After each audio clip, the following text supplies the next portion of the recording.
আসসালামু আলাইকুম ওয়া রাহমাতুল্লাহি ওয়া বারাকাতুহু। ইন্নাল হামদালিল্লাহ নাহমাদুহু ওয়া নাস্তাঈনুহু ওয়া নাস্তাগফিরুহু ওয়া নাউযু বিল্লাহি মিন শুরুরি আনফুসিনা ওয়া মিন সাইয়্যাতি আমালিনা। মান ইয়াহদিহিল্লাহু ফালা মুদিল্লা লাহু ওয়া মান ইউদ্লিলহু ফালা হাদিয়া লাহু। ওয়া আশহাদু আল লা ইলাহা ইল্লাল্লাহু ওয়াহদাহু লা শারীকা লাহু ওয়া আশহাদু আন্না মুহাম্মাদান আবদুহু ওয়া রাসূলুহু। ইয়া আইয়ুহাল্লাযীনা আমানুত্তাকুল্লাহা হাক্কা তুকাতিহি ওয়া লা তামুতুন্না ইল্লা ওয়া আনতুম মুসলিমুন। يا أيها الناس اتقوا ربكم الذي خلقكم من نفس واحدة وخلق منها زوجها وبث منهما رجالا كثيرا ونساء واتقوا الله الذي تساءلون به والأرحام إن الله كان عليكم رقيبا يا أيها الذين آمنوا اتقوا الله وقولوا قولا سديدا يصلح لكم أعمالكم ويغفر لكم ذنوبكم ومن يطع الله ورسوله فقد فاز فوزا عظيما أما بعد فإن خير الحديث كتاب الله وخير الهدي هدي محمد صلى الله عليه وسلم وشر الأمور محدثاتها وكل محدثة بدعة وكل بدعة ضلالة وكل ضلالة في النار. أعوذ بالله من الشيطان الرجيم. بسم الله الرحمن الرحيم. ومن أضل ممن يدعو من دون الله من لا يستجيب له إلى يوم القيامة وهم عن دعائهم غافلون وإذا حشر الناس كانوا لهم أعداء وكانوا بعبادتهم كافرين.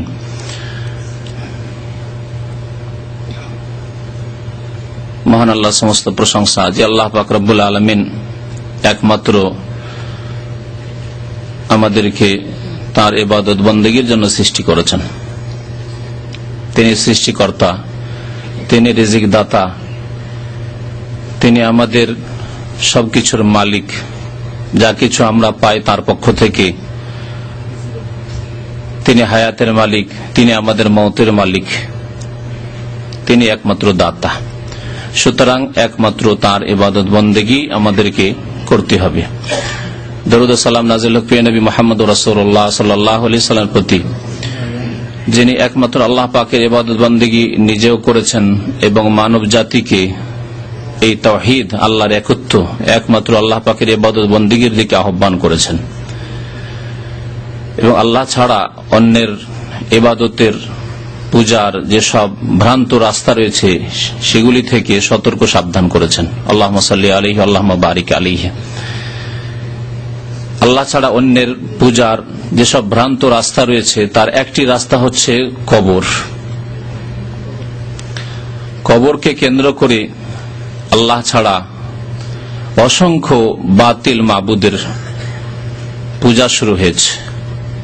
এই কবর সম্পর্কে যেসব দিক নির্দেশনা রয়েছে নবী করিম সাল্লাল্লাহু আলাইহি সাল্লামের, সেগুলি আজকে আপনাদের সামনে পেশ করব।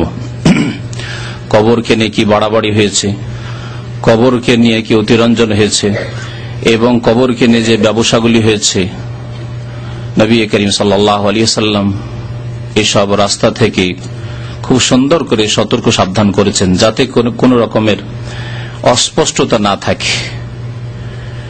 আল্লাহ পাক রব্বুল আলামিন আমাদেরকে সৃষ্টি করেছেন একমাত্র তার ইবাদত বন্দেগীর জন্য। আর ইবাদত যে কি সেসবের শিক্ষাও তিনি দিয়েছেন। রাসূলুল্লাহ সাল্লাল্লাহু আলাইহি সাল্লাম কেমন করে ইবাদত করতে হবে তাও আমাদেরকে শিখিয়েছেন। ইবাদতের একটি ইবাদত হচ্ছে সাজদা করা। সাজদা করা, সেজদা এমন একটি গুরুত্বপূর্ণ ইবাদত যা নামাজের মতো অত্যন্ত গুরুত্বপূর্ণ ইবাদত।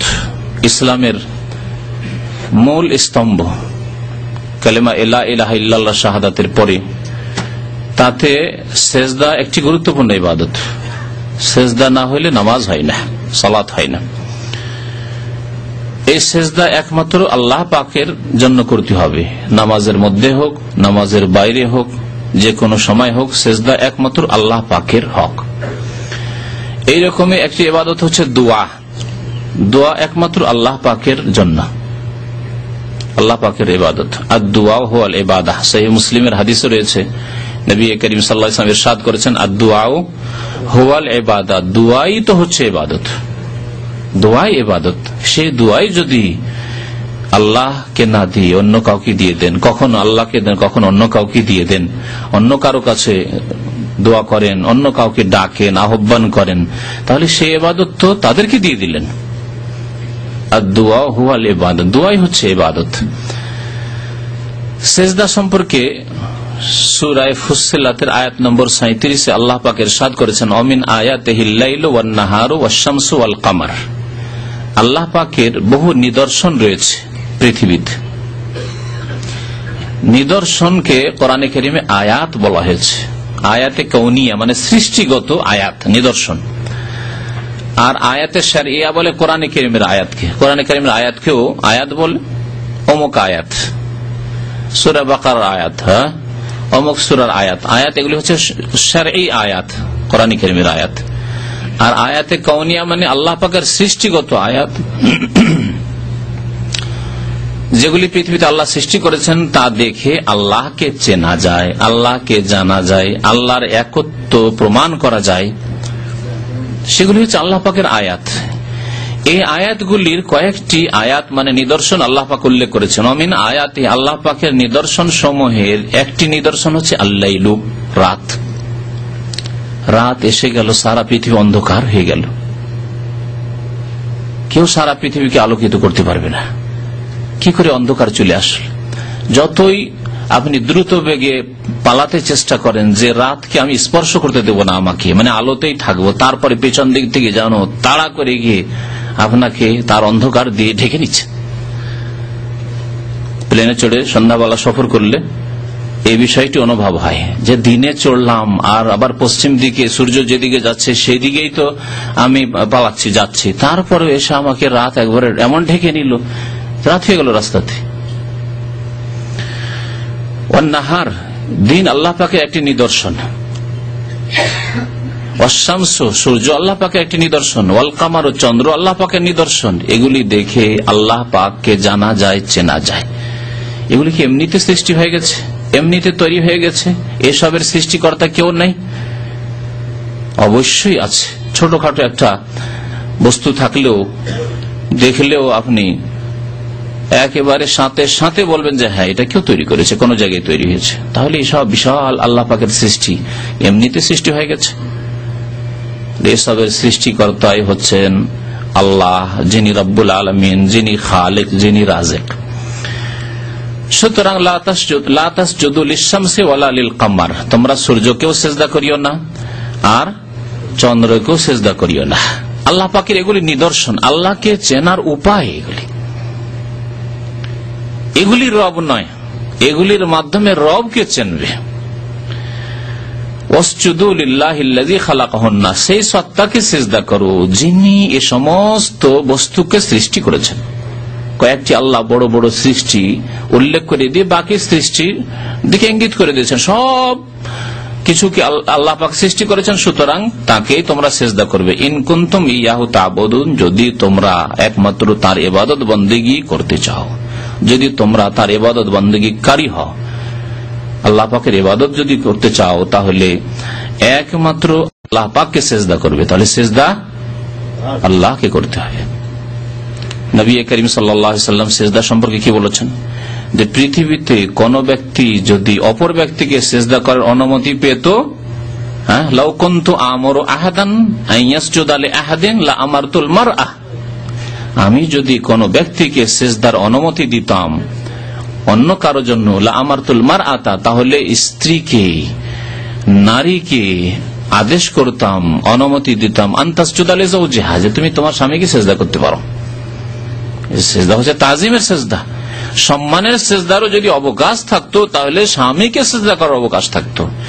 তাহলে সিজদার কোনো ভাগ নেই, যে ভাগ বেরেলভিরা করেছে, যে ভাগ ভারত উপমহাদেশের কবর পূজারীরা করেছে, যে সিজদা হচ্ছে দুই প্রকার, সিজদা ইবাদত আর সিজদা তাজিমি। সিজদা ইবাদত আল্লাহর জন্য, আর সিজদা তাজিমি উলিয়ার জন্য, কবর মাজারে করা যাবে।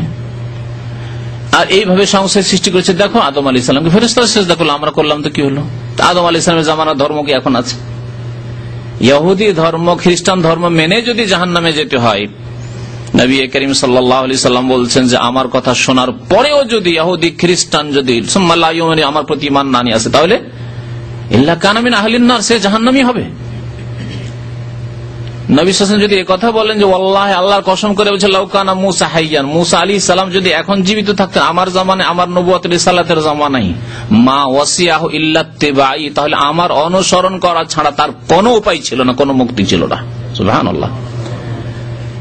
তাহলে আদম আলাইহিস সালামের জামানার কথা, আদম আলাইহিস সালামকে সিজদা করেছেন ফেরেশতারা, সুতরাং আমরা যদি ওলিয়া ওলিকে সিজদা করলাম, এসব সংশয়, এগুলি শয়তানের ওহী, শয়তান কুমন্ত্রণা দিয়ে বিভ্রান্ত করেছে।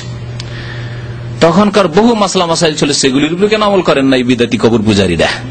তখন ভাই বোনকে, আপন ভাই বোনকে বিয়ে করতো না। আদম আলাইহিস সালামের ছেলে মেয়ে, এক ছেলে আর এক মেয়েকে বিয়ে করবে আজকাল কবর পূজারী বেরেলবিরা। এরকম বহু বিষয় রয়েছে। সামনের দিকে একটু এগিয়ে চলে আসেন, জায়গা পেছনে কম হচ্ছে। তো আল্লাহ পাকের তখন আদেশ ছিল যে উসজুদুলি আদমা, ফেরেশতা তোমরা আদমকে সেজদা করো, এইটি আল্লাহ পাকের ইবাদত ছিল, কারণ আল্লাহ পাক আদেশ করেছেন। সে আল্লাহ পাক বলছেন লা তাসজুদু লিশ-শামসি ওয়ালা লিল-কামার, সূর্য চন্দ্রকে সেজদা করবে না, ওয়াসজুদু লিল্লাহিল্লাযী খালাকাহুন্না, কোরআনুল কারীম আল্লাহ পাক বলছেন যে তোমরা এসবের সৃষ্টিকারীকে কি করো, সেজদা করো। তাহলে এটি হচ্ছে ইবাদত, যে একমাত্র আল্লাহ পাককে সেজদা করবে। দোয়াও একমাত্র আল্লাহর জন্য।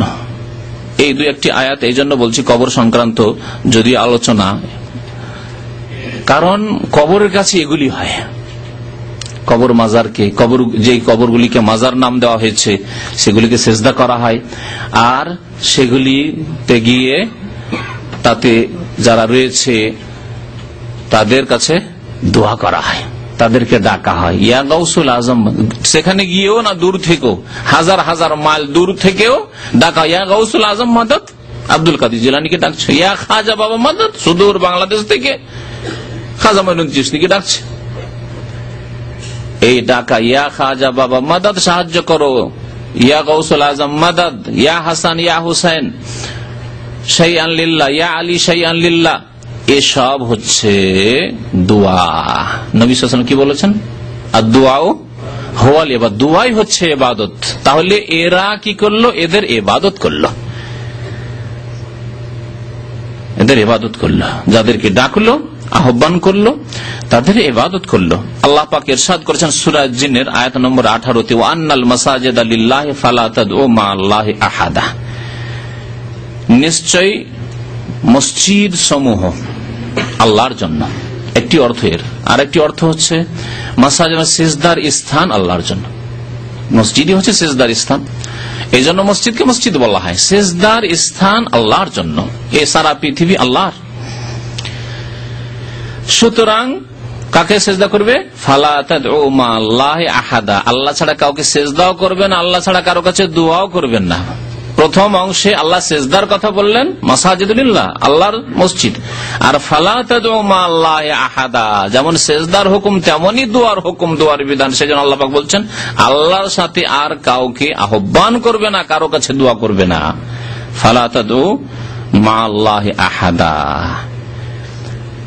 তাহলে শিরক কুফরি মানে এই নয় যে আল্লাহকে ডাকে না, শুধু গায়রুল্লাহকে ডাকছে, পীরকে ডাকছে, জিলানীকে ডাকছে, চিশতিকে ডাকছে, এটি শিরক কুফরি শুধু না, এটি তো শিরক কুফরি আছে। মা আল্লাহ, আল্লাহর সাথে, মানে আল্লাহকেও ডাকছো, আর জিলানী চিশতিকেও ডাকছো, হাসান হোসেনকেও ডাকছো, এই হচ্ছে শিরক।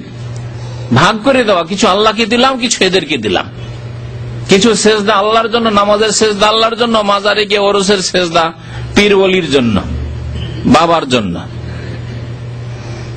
দোয়া মোনাজাত যখন করলাম, মসজিদে করলাম, আরাফায় করলাম, তো আল্লাহর কাছে। আর যখন কবর মাজারে ওরসে গেলাম, বা যখন বেশি বালা মুসিবতে পড়লাম, তখন পীর বাবার কাছে। ফালা তাদউ মা'আল্লাহ, আল্লাহর সাথে অন্য কাউকে আহ্বান করিও না, অন্য কাউকে ডাকিও না, অন্য কারো কাছে দোয়া করিও না আল্লাহর সাথে। কত স্পষ্ট আয়াত আল্লাহ পাক রব্বুল আলামিনের, যে একমাত্র আল্লাহকে ডাকতে হবে।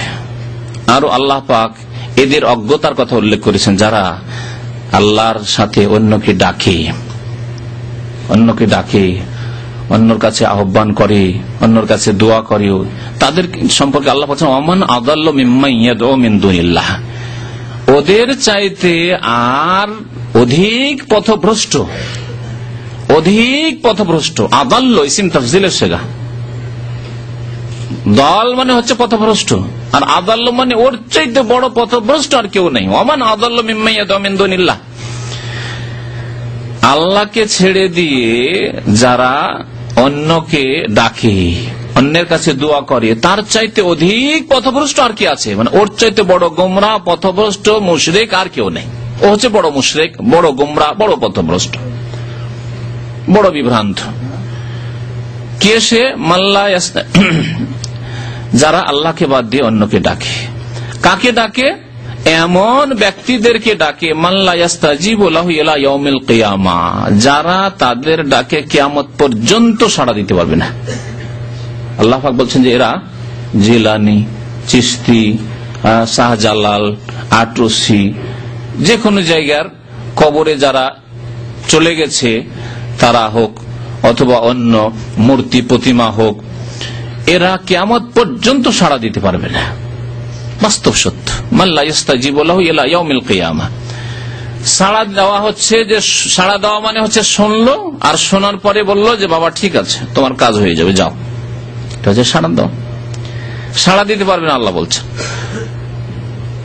আর শুধু তাই নয়, আল্লাহ বলছেন ওয়াহুম আন দুআইহিম গাফিলুন, সাড়া দেওয়া তো দূরের কথা, এমন কি তাদের কাছে যে দোয়া করা হচ্ছে, তাদেরকে যে ডাকা হচ্ছে যে শাহজালাল বাবা আমার রোগ ভালো করে দাও, আমার ছেলের রোগ ভালো করে দাও, আমার ছেলেটার হেফাজত করিও, আমার মেয়েটার বিবাহের ব্যবস্থা করে দাও, ভালো একটা ছেলের ব্যবস্থা করে দাও, এই যে বাবা বাবা বাবা ডাকছেন, ওয়াহুম আন দুআইহিম গাফিলুন, এই আহ্বান থেকে, দোয়া থেকে তারা গাফিল, অনবহিত, কোনো খবর নেই, বেখবর।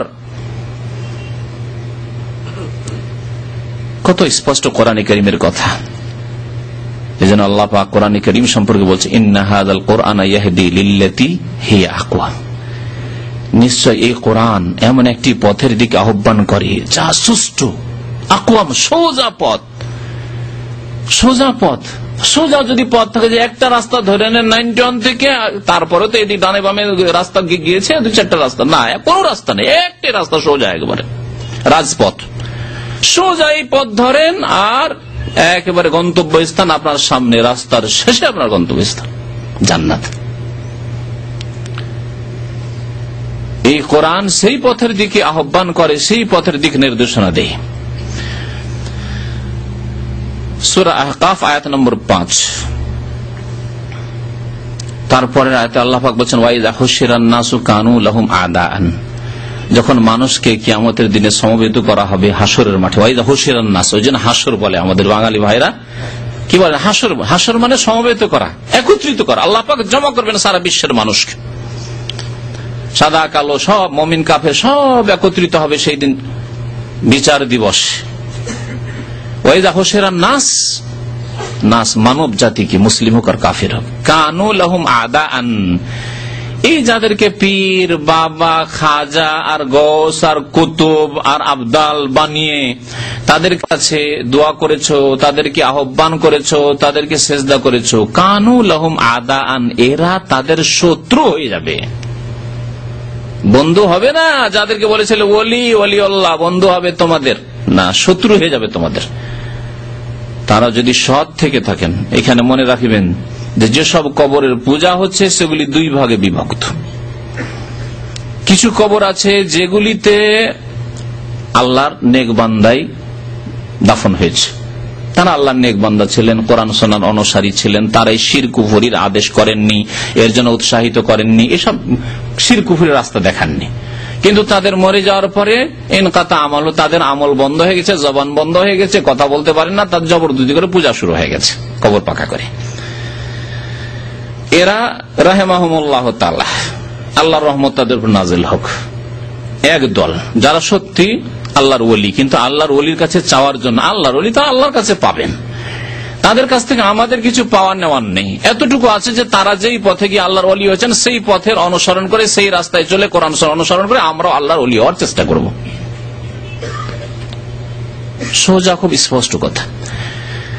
দুই নম্বরে আছে কিছু লোক যারা আল্লাহর ওলি ছিল না, আউলিয়াউল্লাহ ছিল না, আউলিয়াউর রহমান ছিল না, আউলিয়াউর শয়তান ছিল না, ভণ্ড ছিল এরা শিরক কুফরির তালিম দিয়েছে। সুফিবাদের ওয়াহদাতুল ওজুদ আর হুলুল, আল্লাহ আমার মধ্যে চলে আসে, আল্লাহ মকলের মধ্যে চলে আসে, আমরা পৃথিবী বিচরণ করি, পৃথিবী দেখতে পাই, এই সেই সব ভণ্ডামির শিক্ষা দিয়েছে যেগুলি কোরআন সুন্নায় নেই।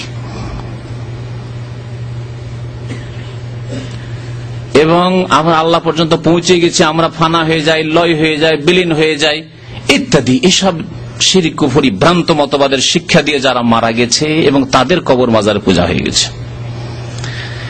এদের সম্পর্কে কোরআনে কারীমের ওই আয়াত ফিট হবে যে আয়াতে আল্লাহ পাক বলে এদের সম্পর্কে এবং মূর্তিগুলি সম্পর্কে, প্রতিমা সম্পর্কে। আল্লাহ পাক বলছে ইন্নাকুম ওয়া মা তা'বুদুনা মিন দুনিল্লাহি হাসাবু জাহান্নাম, নিশ্চয় তোমরা হে মুশরিকরা, পৌত্তলিকরা, হে কবর পূজারীরা, হে কবরে সেজদাকারীরা, হে আল্লাহ ছাড়া অন্যের কাছে দোয়াকারীরা, ইয়া গাউসুল আজম মাদাদ, ইয়া খাজা বাবা মাদাদ, এসব কারীরা, ইন্নাকুম তোমরা ওয়া মা তা'বুদুনা মিন দুনিল্লাহ, আল্লাহকে বাদ দিয়ে যেসবের তোমরা ইবাদত পূজা করেছো, এই ভণ্ডদের যারা ওয়াহদাতুল ওজুদ আর হুলুল শিখিয়েছে, বায়েজিদ বোস্তামি আর হোসেন মানসুর হাল্লাজ আর ইবনে আরবি, এই ধরনের যারা ভণ্ড, যারা শিরক কুফরির তালিম দিয়েছে, রুমি, এইরকম যারা শিখেছে, শিরক কুফরির তালিম দিয়েছে আর মারা গেছে, তাদের কবরের পূজা করেছো, তারাও ইন্নাকুম ওয়া মা তা'বুদুনা মিন দুনিল্লাহ, তোমরা এই পূজাকারীরা আর তোমরা যেসব ভণ্ডদের পূজা করেছো, তাদের কবর পূজা করেছে, সেজদা করেছে, দোয়া করেছে তাদের কাছে, হাসাবু জাহান্নাম, জাহান্নামের তোমরা জ্বালানি হবে, ইন্ধন হবে। হাসাব মানে হচ্ছে ইন্ধন, জ্বালানি। আনতুম লাহা ওয়ারিদুন, তোমরা সকলে জাহান্নামে যাবে, সেই জাহান্নামের ঘাটে নামতে হবে তোমাদেরকে। ওয়ারিদুন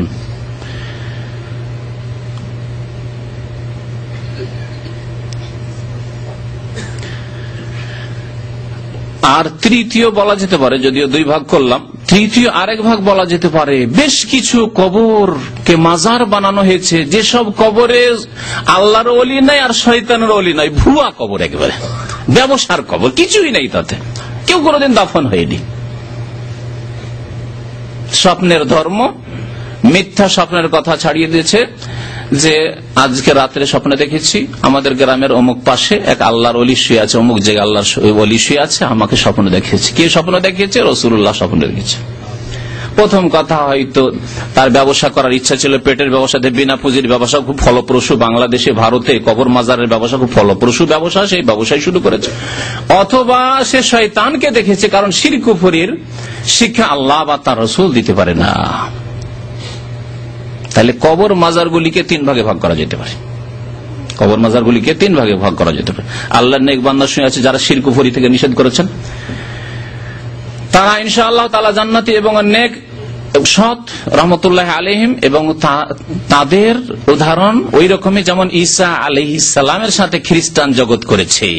কাল কিয়ামতে ঈসা আলাইহিস সালামকে আল্লাহ পাক রব্বুল আলামিন জিজ্ঞাসা করবেন, তাকে জবাবদিহি করতে হবে, তার শাসানিমূলক নয়। জিজ্ঞাসা করবেন এই খ্রিস্টান জগৎ যারা তৃতীয়বাদে বিশ্বাসী হয়ে কুফরি করেছে, শিরক করেছে, তাদেরকে শাসন করার জন্য এবং তাদেরকে দেখিয়ে দেওয়ার জন্য যে দেখো তোমাদের যে দাবি ছিল যে ঈসা আলাইহিস সালাম তোমাদেরকে এই ভ্রান্ত শিরক কুফরির তালিম শিক্ষা দিয়েছে, সেটা ভুল তোমাদের, এবং তোমরা জাহান্নামী। ঈসা আলাইহিস সালাম আমার সঠিক দিন তোমাদের পর্যন্ত পৌঁছিয়েছিল।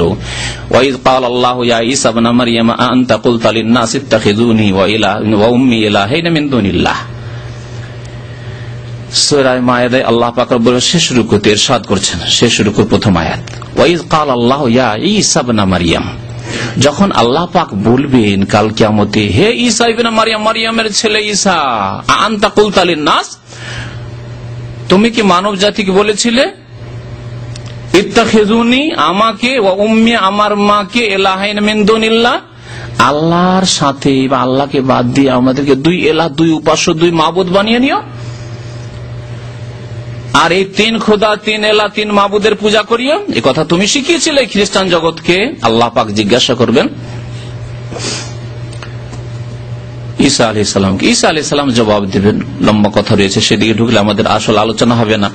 তারপরে আর কিছুটা বলি, তখন তিনি বলেন কালা সুবহানাক, আল্লাহ তুমি পাক ও পবিত্র, তোমার পবিত্রতা ঘোষণা করি, সুবহানাল্লাহ বলি, সুবহানাক মা ইয়াকুনু লি আন আকুলা মা লাইসা লি বিহাক, আমার পক্ষে হতেই পারে না যে এমন কথা বলবো যেটি আমার অধিকার নয়, হক নয়। আল্লাহ তোমার অধিকার, এটি উলুহিয়াত, ইবাদত, বন্দেগী, এলা মাবুদ হওয়া, এটি তোমার অধিকার একমাত্র আল্লাহ। কখনো এই কথা আমি শিখাতে পারি না যে আমার পূজা করিও, আমাকে সান অফ গড বানিয়ে দিও, হ্যাঁ, ঈশ্বরের পুত্র, আল্লাহর পুত্র বানাইও, এসব কথা কখনো আমি শিখাই না। ইন কুনতু কুলতুহু ফাকাদ আলিমতা, আল্লাহ যদি আমি বলে থাকি তুমি অবশ্যই আলিমুল গায়ব, তুমি জানো, আমি বলিনি আল্লাহ। ইন কুনতু কুলতুহু ফাকাদ আলিমতা তাআলামু মা ফি নাফসি, আল্লাহ আমার মনের কথা তুমি জানো, ওয়ালা আ'লামু মা ফি নাফসি, তোমার মনে যে তোমার ইচ্ছায় কি আছে আমাকে কেন আল্লাহ জিজ্ঞাসা করছো, আমি তো জানি না আল্লাহ। তারপরে আল্লাহ পাকের কাছে তার দরখাস্ত রয়েছে, ওয়াকুনতু আলাইহিম শাহীদাম মা দুমতু ফীহিম, আল্লাহ আমি যতদিন তাদের মাঝে ছিলাম ততদিন তো আমি সাক্ষী ছিলাম, ততদিন আমি দেখেছি। ফালাম্মা তাওয়াফাইতানি, যখন আমাকে উঠিয়ে নিয়েছো, তাওয়াফা মানে ওয়াফাত দেওয়া হয়, ইন্তেকাল হয়, তাওয়াফা মানে গ্রহণ করে নেওয়া হয়, যখন আকাশে গ্রহণ করে নিয়েছ, আমাকে উঠিয়ে নিয়েছো, কুনতা আনতার রাকিব আলিম, আল্লাহ তুমি এখন দেখাশোনার মালিক, আমি তো কিছুই জানি না কি করে চালাতা পৃথিবীতে।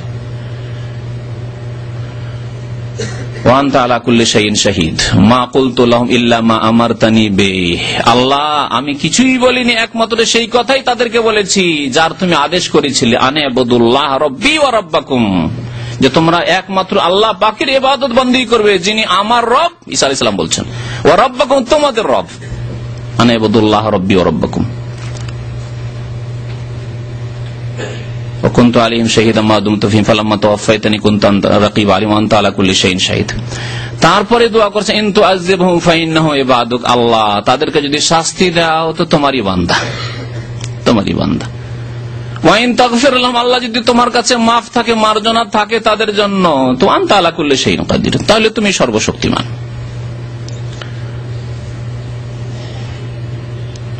এই হচ্ছে ঈসা আলাইহিস সালামের সাথে আল্লাহ পাকের কথা হাসরের মাঠে বিচার দিবসে। আল্লাহ পাক রব্বুল আলামিন কোরআনে আয়াতেও বলেছেন যে ওই যে আয়াতের কথা বললাম যে তোমরা এবং তোমরা যেসবের পূজা করেছো তারা জাহান্নামের ইন্ধন হবে, তারপরের আয়াতে রয়েছে ইন্নাল্লাযীনা সাবাকাত লাহুম মিন্নাল হুসনা উলাইকা আনহা মুবাদুন, যাদের জন্য আল্লাহ পাকের পক্ষ থেকে জান্নাতের ঘোষণা হয়ে গেছে আগে থেকে, সাবাকাত লাহুম মিন্নাল হুসনা, হুসনা জান্নাত, যে তারা সৎকর্মশীল ছিল এবং তারা জান্নাতি, এর কথা হয়, অর্থাৎ আল্লাহর নেক বান্দা। ঈসা আলাইহিস সালাম যদি তার পূজা করা হয়েছে, আল্লাহর নেক বান্দা, আল্লাহর ওলি যারা, তারা শিরক কুফরির আদেশ দেনি, কোরআন সুন্নাহর প্রচার করেছেন কিন্তু তাদের পূজা করেছে, তাদের কবর পাকা করেছে এরা, উলাইকা আনহা মুবাদুন, এদেরকে জাহান্নাম থেকে দূরে রাখা হবে, এরা জাহান্নামের ইন্ধন হবে না। তাহলে যে ভাগ করলাম, কবরে যারা চলে গেছে এবং সেসব কবরে পূজা হচ্ছে মাজার বানিয়ে দিয়ে, সেসবের প্রথম শ্রেণী যারা, তাদের সম্পর্কে আল্লাহ বলছেন উলাইকা আনহা মুবাদুন, তারা জাহান্নাম থেকে দূরে থাকবে, কারণ তারা সৎকর্মশীল ছিলেন এবং তারা কোরআন সুন্নাহর অনুসারী ছিলেন, তারা সঠিক রাস্তা দেখিয়েছেন, বিভ্রান্ত মানুষকে করেননি। আল্লাহ পাক রব্বুল আলামিন আরো সূরা ফাতিরের আয়াত নম্বর 13-14 ইরশাদ করেছেন, ওয়াল্লাযীনা তাদউনা মিন দুনিহি মা ইয়ামলিকুনা মিন কিতমির, এই যে কবর মাজার পাকা করে তাদের কাছে নজরে নিয়াজ পেশ করা, মান্নত পেশ করা, খাসি মোরগ জবাই করা, আর সেখানে গিয়ে আশা রাখা কিছু পাবো, কিছু চাইবো, কিছু নেব, এসব যে আশা, এসব আশা হচ্ছে নিরাশা, এসব আশা হচ্ছে নিরাশা, কোনো আশা নেই, ভ্রান্ত কথা, মরিচিকা, সব হচ্ছে মরিচিকা। মরিচিকা বুঝেন? হ্যাঁ, নদীর চরে যে বালি থাকে আর চিক চিক চিক চিক করে দূর থেকে, বালি না পানি? হ্যাঁ, বালি, কিন্তু দূর থেকে মনে হয় যে পানি, একে বলে মরিচিকা। পানির আশায় যাচ্ছেন কিন্তু পানি পাচ্ছেন শুধু বালি আর বালি। আল্লাহ পাক ইরশাদ করেছেন ওয়াল্লাযীনা তাদউনা মিন দুনিহি মা ইয়ামলিকুনা মিন কিতমির, আল্লাহকে বাদ দিয়ে যাদেরকে তোমরা ডাকছো, যাদের কাছে দোয়া করছো, তারা কিতমিরেরও মালিক না। তোমার রোগ ভালো করা তো দূরের কথা, তোমার ছেলের হেফাজত করা, মেয়ের হেফাজত করা তো দূরের কথা, তোমার মনের কামনা বাসনা পূরণ করা তো দূরের কথা, তোমার হায়াত বাড়িয়ে দেওয়া, সুখ দেওয়া, দুঃখ দূর করে দেওয়া, এসব তো দূরের কথা। মা ইয়ামলিকুন মিন কিতমির, কিতমিরেরও মালিক না। কিতমির কাকে বলে? আরবি ভাষায় কিতমির বলে খেজুর খুলেন। হ্যাঁ, তারপর আটি আছে। হ্যাঁ, আটির ওপরে চিকন রসুনের চোকার চাইতেও একেবারে চিকন আছে না একটা সাদা আবরণ, ওকে বলে কিতমির। আব্দুল কাদের জিলানী, খাজা মঈনুদ্দিন চিশতি, শাহজালাল, অমুক আর তমুক, হাসান হোসেন, যে কোনো ব্যক্তি হোক না কেন, সত্যি আল্লাহর ওলি হোক অথবা মৃত্যুক আল্লাহর ওলি হোক, যে কেউ হোক না কেন, যাদেরকে তোমরা ডাকছো মা ইয়ামলিকুন মিন কিতমির, ওই খেজুরের আটির ওপর যে আবরণ রয়েছে, চিকন আবরণ, সেই আবরণের মালিক ওটাও দিতে পারে না তোমাদেরকে, ওটাও দিতে পারে না তোমাদেরকে। খেজুর দেওয়া তো দূরের কথা। মা ইয়ামলিকুন মিন কিতমির। তারপরে আল্লাহ পাক বলছেন ইন তাদউহুম, তাদেরকে যদি ডাকো, বলো খাজা বাবা মাদাদ, শাহজালাল বাবা উদ্ধার করো, হ্যাঁ, ইয়া গাউসুল আজম, মহান উদ্ধারকারী গাউসুল আজম জিলানী, শাইয়ান লিল্লাহ, আল্লাহর রাস্তে কিছু দাও। লা ইয়াসমাউ দুআআকুম, প্রথম কথা তোমাদের ডাক শোনেন না তারা। কত স্পষ্ট কোরআন কারীমের কথা, লা ইয়াসমাউ দুআ, শোনেন না তোমাদের ডাক। ওয়ালাউ সামিউ, যদি সামান্য কিছু সময়ের জন্য ধরেই নিলাম, আমরা সাপোজ ধরি না, ধরেই নিলাম, আসলে মানি না কিন্তু ধরেই নিলাম, মনে করো, ওয়ালাউ সামি, যদি শোনেও, মাস্তাজাবু লাকুম, তোমাদের ডাকের জবাব দিতে পারবে না, ডাকে সাড়া দিতে পারবে না। ওয়া ইয়াউমাল কিয়ামাতি ইয়াকফুরুনা বিশিরকিকুম, এবং কিয়ামতের দিনে বিচার দিবসে আল্লাহর দরবারে হাজির হয়ে তোমাদের শিরককে অস্বীকার করবে, যে আমরা বলিনি আল্লাহ। যেমন ঈসা আলাইহিস সালাম অস্বীকার করবেন, তেমন এই সৎ আল্লাহর বান্দা, আল্লাহর ওলি যারা, তারা অস্বীকার করবেন। ওয়ালা ইউনাব্বিউকা মিসলু খাবীর, আল্লাহ পাক যিনি সূক্ষ্ম খবর রাখেন, তার মতো তোমাদেরকে সঠিক কথা আর কেউ বলতে পারে না। আল্লাহ স্বয়ং তোমাদেরকে বলছেন যে খবরদার তাদেরকে ডাকিও না। ওয়ালা ইউনাব্বিউকা মিসলু খাবীর, আল্লাহ বলছেন যে এই করো, আর তোমরা মাজার নিয়ে ব্যস্ত, কবর নিয়ে ব্যস্ত। কবর সম্পর্কে যেসব কাজ হয়, তার একটি হচ্ছে কবরগুলিকে পাকা করা বা সেজদার স্থানে পরিণত করা। এটা বিভিন্ন রকম ভাবে হয়ে থাকে। এক হচ্ছে, প্রথম যেটা শুরু হয়েছে, আল্লাহর নেক বান্দা, বিশিষ্ট ব্যক্তি, আলেমে দ্বীন, হ্যাঁ, বুজুর্গ মানুষ ছিলেন, পীর ছিলেন, সুতরাং মসজিদের এক সাইডে কবর দাও। ভারত উপমহাদেশে বা যেসব দেশে কবর মাজার পূজা শুরু হয়েছে, তার প্রথম সূত্রপাত হয়েছে এইভাবে, মসজিদে কবর দেওয়া। মসজিদ আগে থেকে ছিল, মসজিদের বারান্দায় কবর দিয়ে দিল, মসজিদের এক সাইডে কবর দিল, কিছুদিন পরে মসজিদটা বড় করতে হইলো, দিল, বড় করে চারিদিকে নামাজ হচ্ছে, মধ্যখানে কবর, পিছনে কবরকে সামনে করে নামাজ হচ্ছে। আছে না মসজিদ, বহু মসজিদ এরকম, বহু মসজিদ আছে এরকম হয়েছে। এর উল্টো একটা হয়েছে, কবর আগে হয়ে গেছে, এত বুজুর্গ লোক, এত আল্লাহওয়ালা লোক, সুতরাং কি করতে হবে, মসজিদ বানিয়ে দিয়ে ওপর নামাজও পড়বো, তাহলে জিয়ারতের জন্য সেজে প্রস্তুতি নিয়ে আসতে হবে না, 5 ওয়াক্ত জিয়ারত হইতেই থাকবে।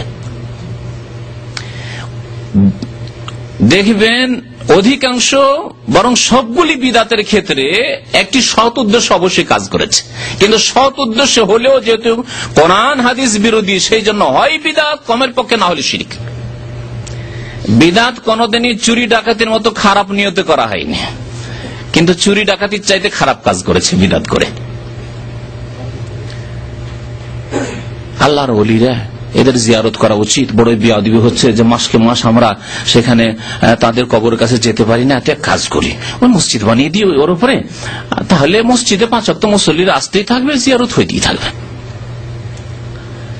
কবর আগে থেকে ছিল, মসজিদ বানিয়েছে কবরের ওপর, অথবা মসজিদ আগে থেকে ছিল, মসজিদের মধ্যে কবর দিয়ে দিচ্ছে।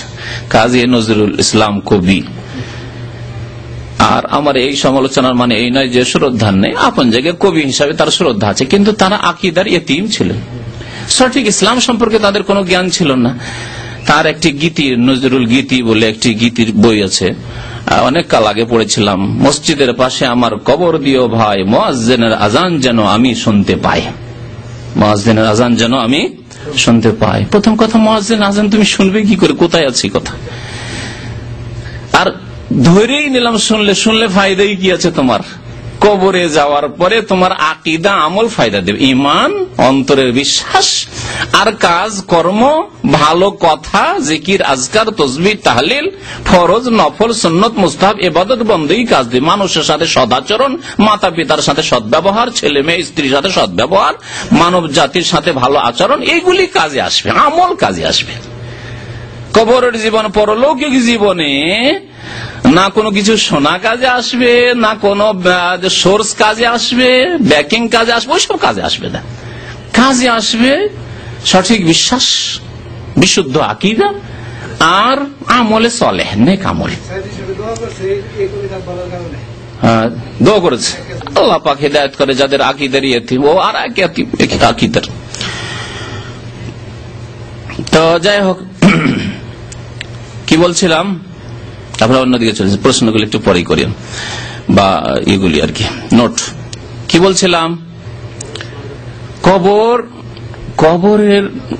কবরবাসী আযান শুনবে, এইসব ভ্রান্ত আকীদা। আমি দীর্ঘদিন আগে, মদিনা আসার আগে এক মাদ্রাসার শিক্ষক ছিলাম। তোর পাশে এক মন্ত্রীর বাড়ি, মুসলিম মন্ত্রী, আমাদের পশ্চিমবঙ্গের, আমাদের এলাকা থেকে তোর খুব প্রভাবশালী মন্ত্রী, একজন গোটা ভারতের রেল মন্ত্রী থেকেছে, অনেকে জানেন। হ্যাঁ, এ গনি খান চৌধুরী, মানে আবুল বরকাত আতাউর রহমান গনি খান চৌধুরী, এত বড় নাম, বাঙালি নাম, সত্যি বাঙালি নাম। তো এই চৌধুরী সাহেবের বাড়ি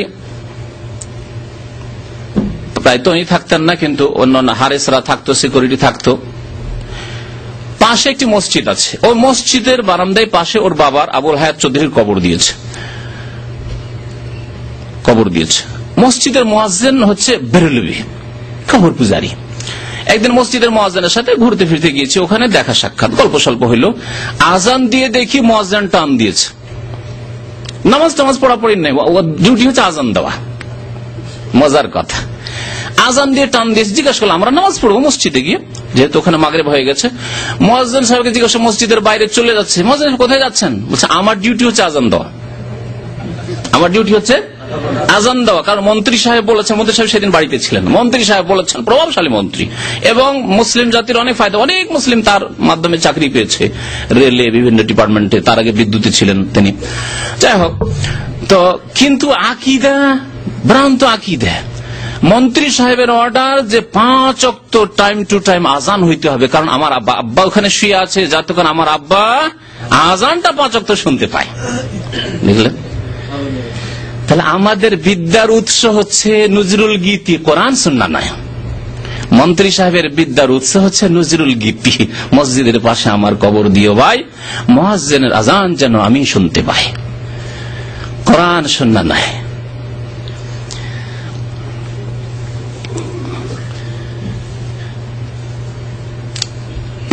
তো মসজিদ বানানো হয়েছে কবরগুলিকে, মসজিদ বানানো হয়েছে কবরগুলিকে। আর এটা সাধারণত প্রভাবশালী যাদের পার্থিব ক্ষমতা আছে তারাই এরকম কাজ করেছে, যাদের দল ভারী অথবা শাসক তাদের ফেভারে তারাই এই কাজগুলি করেছে।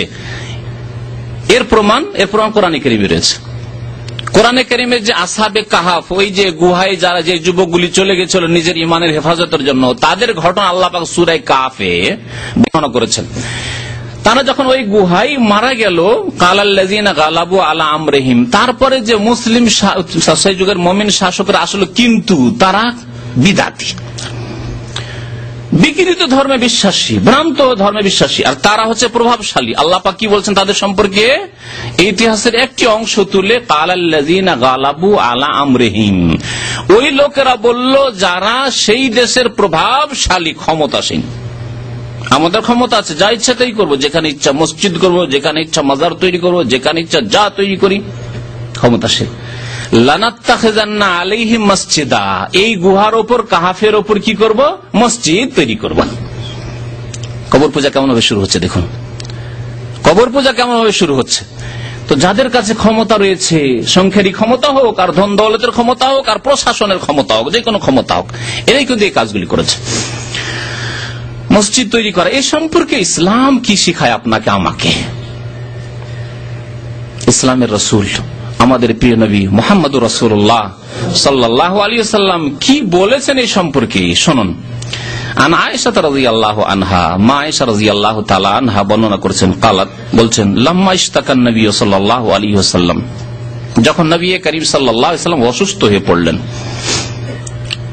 পড়লেন, যাকারাত বাযু নিসাই কানিসাতান রাআইনাহা বিআরদিল হাবাশা, তার কয়েকজন বিবি তারা একটি গির্জার কথা উল্লেখ করলেন নবী সাল্লাল্লাহু আলাইহি ওয়াসাল্লামের সামনে, যা তারা দেখেছিলেন হাবশা দেশে, মানে আবেসিনিয়ায়, বর্তমান এরিট্রিয়া যেটাকে বলছে, ইথিওপিয়া ভাগ হয়ে এরিট্রিয়া যেটা হয়েছে সেখানে আসলে সূক্ষ্ম, কিন্তু ইথিওপিয়া বলা হয় তখন বৃহৎ ইথিওপিয়ায়, আর ইথিওপিয়ার একটা অংশ হচ্ছে এরিট্রিয়া। তো এই এলাকা হচ্ছে হাবাসা। লোহিত সাগর পার হলে আপনার জেদ্দার কাছাকাছি লোহিত সাগর পার হলে ওইদিকে আপনার ইথিওপিয়া আসবে। হাবাসা পুরনো নাম হচ্ছে তার হাবাসা। এই হাবাসা দেশে নাজাসির দেশ, খ্রিস্টান বাদশা ছিলেন, একজন তাদের মুসলিম হয়েছিলেন বাদশা নাজাসি। সেই গির্জার নাম ছিল ইউকালুলাহ মারিয়া, গির্জার নাম ছিল মারিয়া গির্জা। যেমন আজকাল খ্রিস্টানদের মধ্যে মেরি নামটি আছে না, ওই মারিয়াটাই হচ্ছে, মেরিটি হচ্ছে মারিয়ার বিকৃত রূপ। তো গির্জার নাম ছিল মেরি বা মারিয়া গির্জা। ওয়াকানাত উম্মু সালামা ওয়া উম্মু হাবিবা রাদিয়াল্লাহু আনহুমা আতাতা আরদাল হাবাসা, উম্মে সালামা এবং উম্মে হাবিবা রাদিয়াল্লাহু আনহুমা দুইজনে নবী সাল্লাল্লাহু আলাইহি ওয়াসাল্লামের পরে বিবি হয়েছিলেন, উম্মাহাতুল মুমিনিন। তারা তাদের আগের স্বামীদের সাথে হাবাসা হিজরত করে চলে গেছিলেন মক্কার পৌত্তলিক মুশরিক কুরাইশদের জুলম অত্যাচার থেকে বেঁচে থাকার জন্য। যে মক্কা ছেড়ে যদি হিজরত করে চলে যায়, নবী সাল্লাল্লাহু আলাইহি ওয়াসাল্লামের অনুমতিও চলে যেত, এমন একটা দেশ আছে লোহিত সাগরটা পার হয়ে যদি তোমরা চলে যাও, তাহলে সেখানে এই জালেম কাফেররা মক্কার পৌঁছিতে পারবে না, তোমাদের উপর জুলম অত্যাচার করতে পারবে না। সেখানে ন্যায়পরায়ণ বাদশা রয়েছে, সে যদিও খ্রিস্টান, কিন্তু তোমাদের উপর সেখানে জুলম হবে না, যেতে পারো সেখানে। তাদের স্বামীরা চলে গেছেন, স্বামীদের সাথে উম্মে সালামা রাদিয়াল্লাহু তাআলা আনহা, উম্মে হাবিবা রাদিয়াল্লাহু তাআলা আনহা হিজরত করে চলে গেছিলেন। আতাতাহা আরদাল হাবাসা ফাযাকারাত মিন হুসনিহা ওয়া তাসাওয়িরা ফিহা। পরে নবী সাল্লাল্লাহু আলাইহি ওয়াসাল্লাম স্বামী হলেন, স্বামীর সামনে এই গল্প করছেন আর বলছেন, এত সুন্দর গির্জা, খুব সুন্দর গির্জা, আর ওয়াতাসাবির সুন্দর সুন্দর ছবি অঙ্কিত রয়েছে, গির্জার মধ্যে সুন্দর সুন্দর ছবি আঁকা রয়েছে। অসুস্থ অবস্থায় নবী করিম সাল্লাল্লাহু আলাইহি ওয়াসাল্লাম মাথাটা একটু উঠালেন, ফাকালা বললেন, উলাইকা ইরাই ইযা মাতা মিনহুম রাজুলুস সালিহ, কোন নেক ব্যক্তি, সৎ ব্যক্তি, আল্লাহর ওলি ব্যক্তি যদি মারা যেত, তাদের বানাও আলা কবরিহি মসজিদান, তাহলে তার কবরের উপর তারা মসজিদ নির্মাণ করত। তাহলে কবরের উপর মসজিদ নির্মাণ করা এই মুসলিম জাতির বিদাতিরা কার কাছ থেকে শিখেছে? খ্রিস্টানদের কাছ থেকে শিখেছে। যেমন মিলাদ করা, জন্মবার্ষিকী পালন করা কার কাছ থেকে শিখেছে?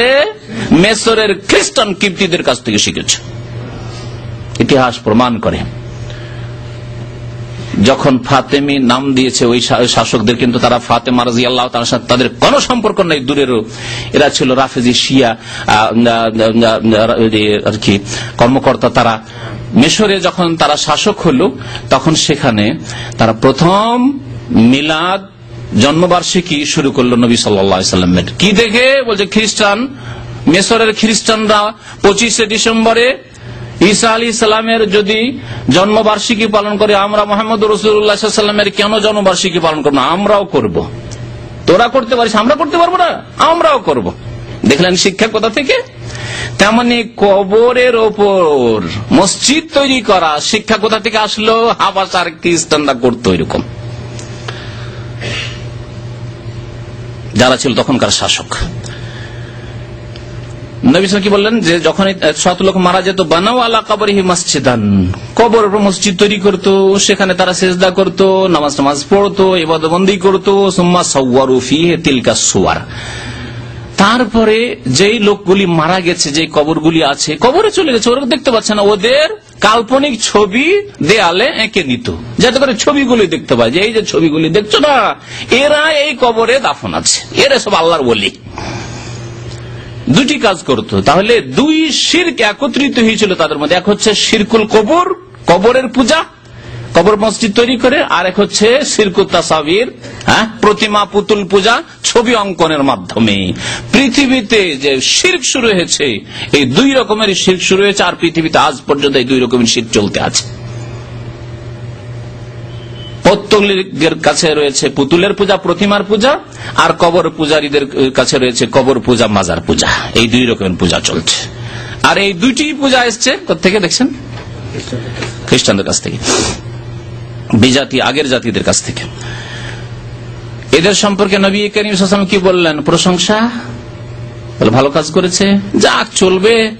বলছেন উলাইকা শিরারুল খালকি ইনদাল্লাহি তাবারাকা ওয়া তাআলা, এরাই হচ্ছে আল্লাহ পাকের নিকটে শিরারুল খালক, সৃষ্টির সর্বনিকৃষ্ট। শাররের জামা হচ্ছে শিরার, শিরারুল খালক শার, সৃষ্টির নিকৃষ্ট এরা, যারা কি করেছে? শিরকের দ্বার খুলেছে, ছবি অঙ্কন করে এই পূজার মাধ্যমে, আর এই কবর মাজার তৈরি করে তারপরে মসজিদ বানিয়ে। তাহলে কবর এর ওপর মসজিদ তৈরি করা, সেজদার স্থানে পরিণত করা, এর পরিণাম হচ্ছে শিরারুল খালক হওয়া, সৃষ্টির মধ্যে সবচেয়ে নিকৃষ্ট। সৃষ্টির নিকৃষ্ট চিন্তা করুন তো দেখি, সৃষ্টির নিকৃষ্ট কি বলবেন? পায়খানার কীট, সব সময় নাপাকিতে থাকে। আরে কুকুরে নাপাকি খেলে সবসময় নাপাকিতে ডুবে থাকে না, শুকুরে নাপাকি খেলে সবসময় নাপাকিতে ডুবে থাকে না, কিন্তু পায়খানার যে পোকাগুলি রয়েছে কলকল করে, এগুলি সব সময় নাপাকিতে থাকে।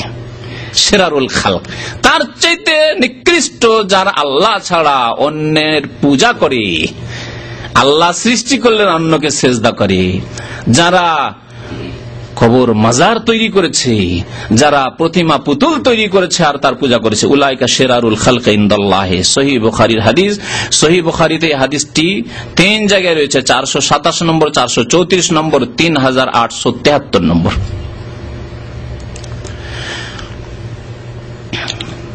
হাদিস অনেক রয়েছে এই মর্মে। আরেকটি হাদিস শুনে, আন্না আয়েশা তো আব্দুল্লাহ বিন আব্বাস কালা, এই হাদিসটি আয়েশা রাদিয়াল্লাহু তাআলা এবং আব্দুল্লাহ বিন আব্বাস রাদিয়াল্লাহু তাআলা আনহুম বর্ণনা করেছেন। লাম্মা নাযালা বি রাসূলিল্লাহি সাল্লাল্লাহু আলাইহি ওয়াসাল্লাম, নবী সাল্লাল্লাহু আলাইহি ওয়াসাল্লামের যখন ইন্তেকালের মুহূর্ত ঘনিয়ে আসলো, অসুস্থ হয়ে পড়েছেন, মৃত্যুশয্যায়, তাফিকা ইয়াতরাহু খামিসাতান লাহু আলা ওয়াজহিহি, তখন অশান্তি অনুভব করছিলেন রাসূলুল্লাহ সাল্লাল্লাহু আলাইহি ওয়াসাল্লাম। মানুষ যখন অশান্তিতে থাকে তখন ছটপট করতে থাকে, মনে করে যে এইদিকে কাথলি হয়তো আরাম পাবো, আবার দেখছি এদিকেও আরাম পাচ্ছে না, তখন ওই দিকে হয়, একবার এরকম হয়, একবার ওইরকম হয়, একবার হয়তো এইরকম করছে, একবার ওইরকম করছে, পরেশান হয়ে যায় মানুষ।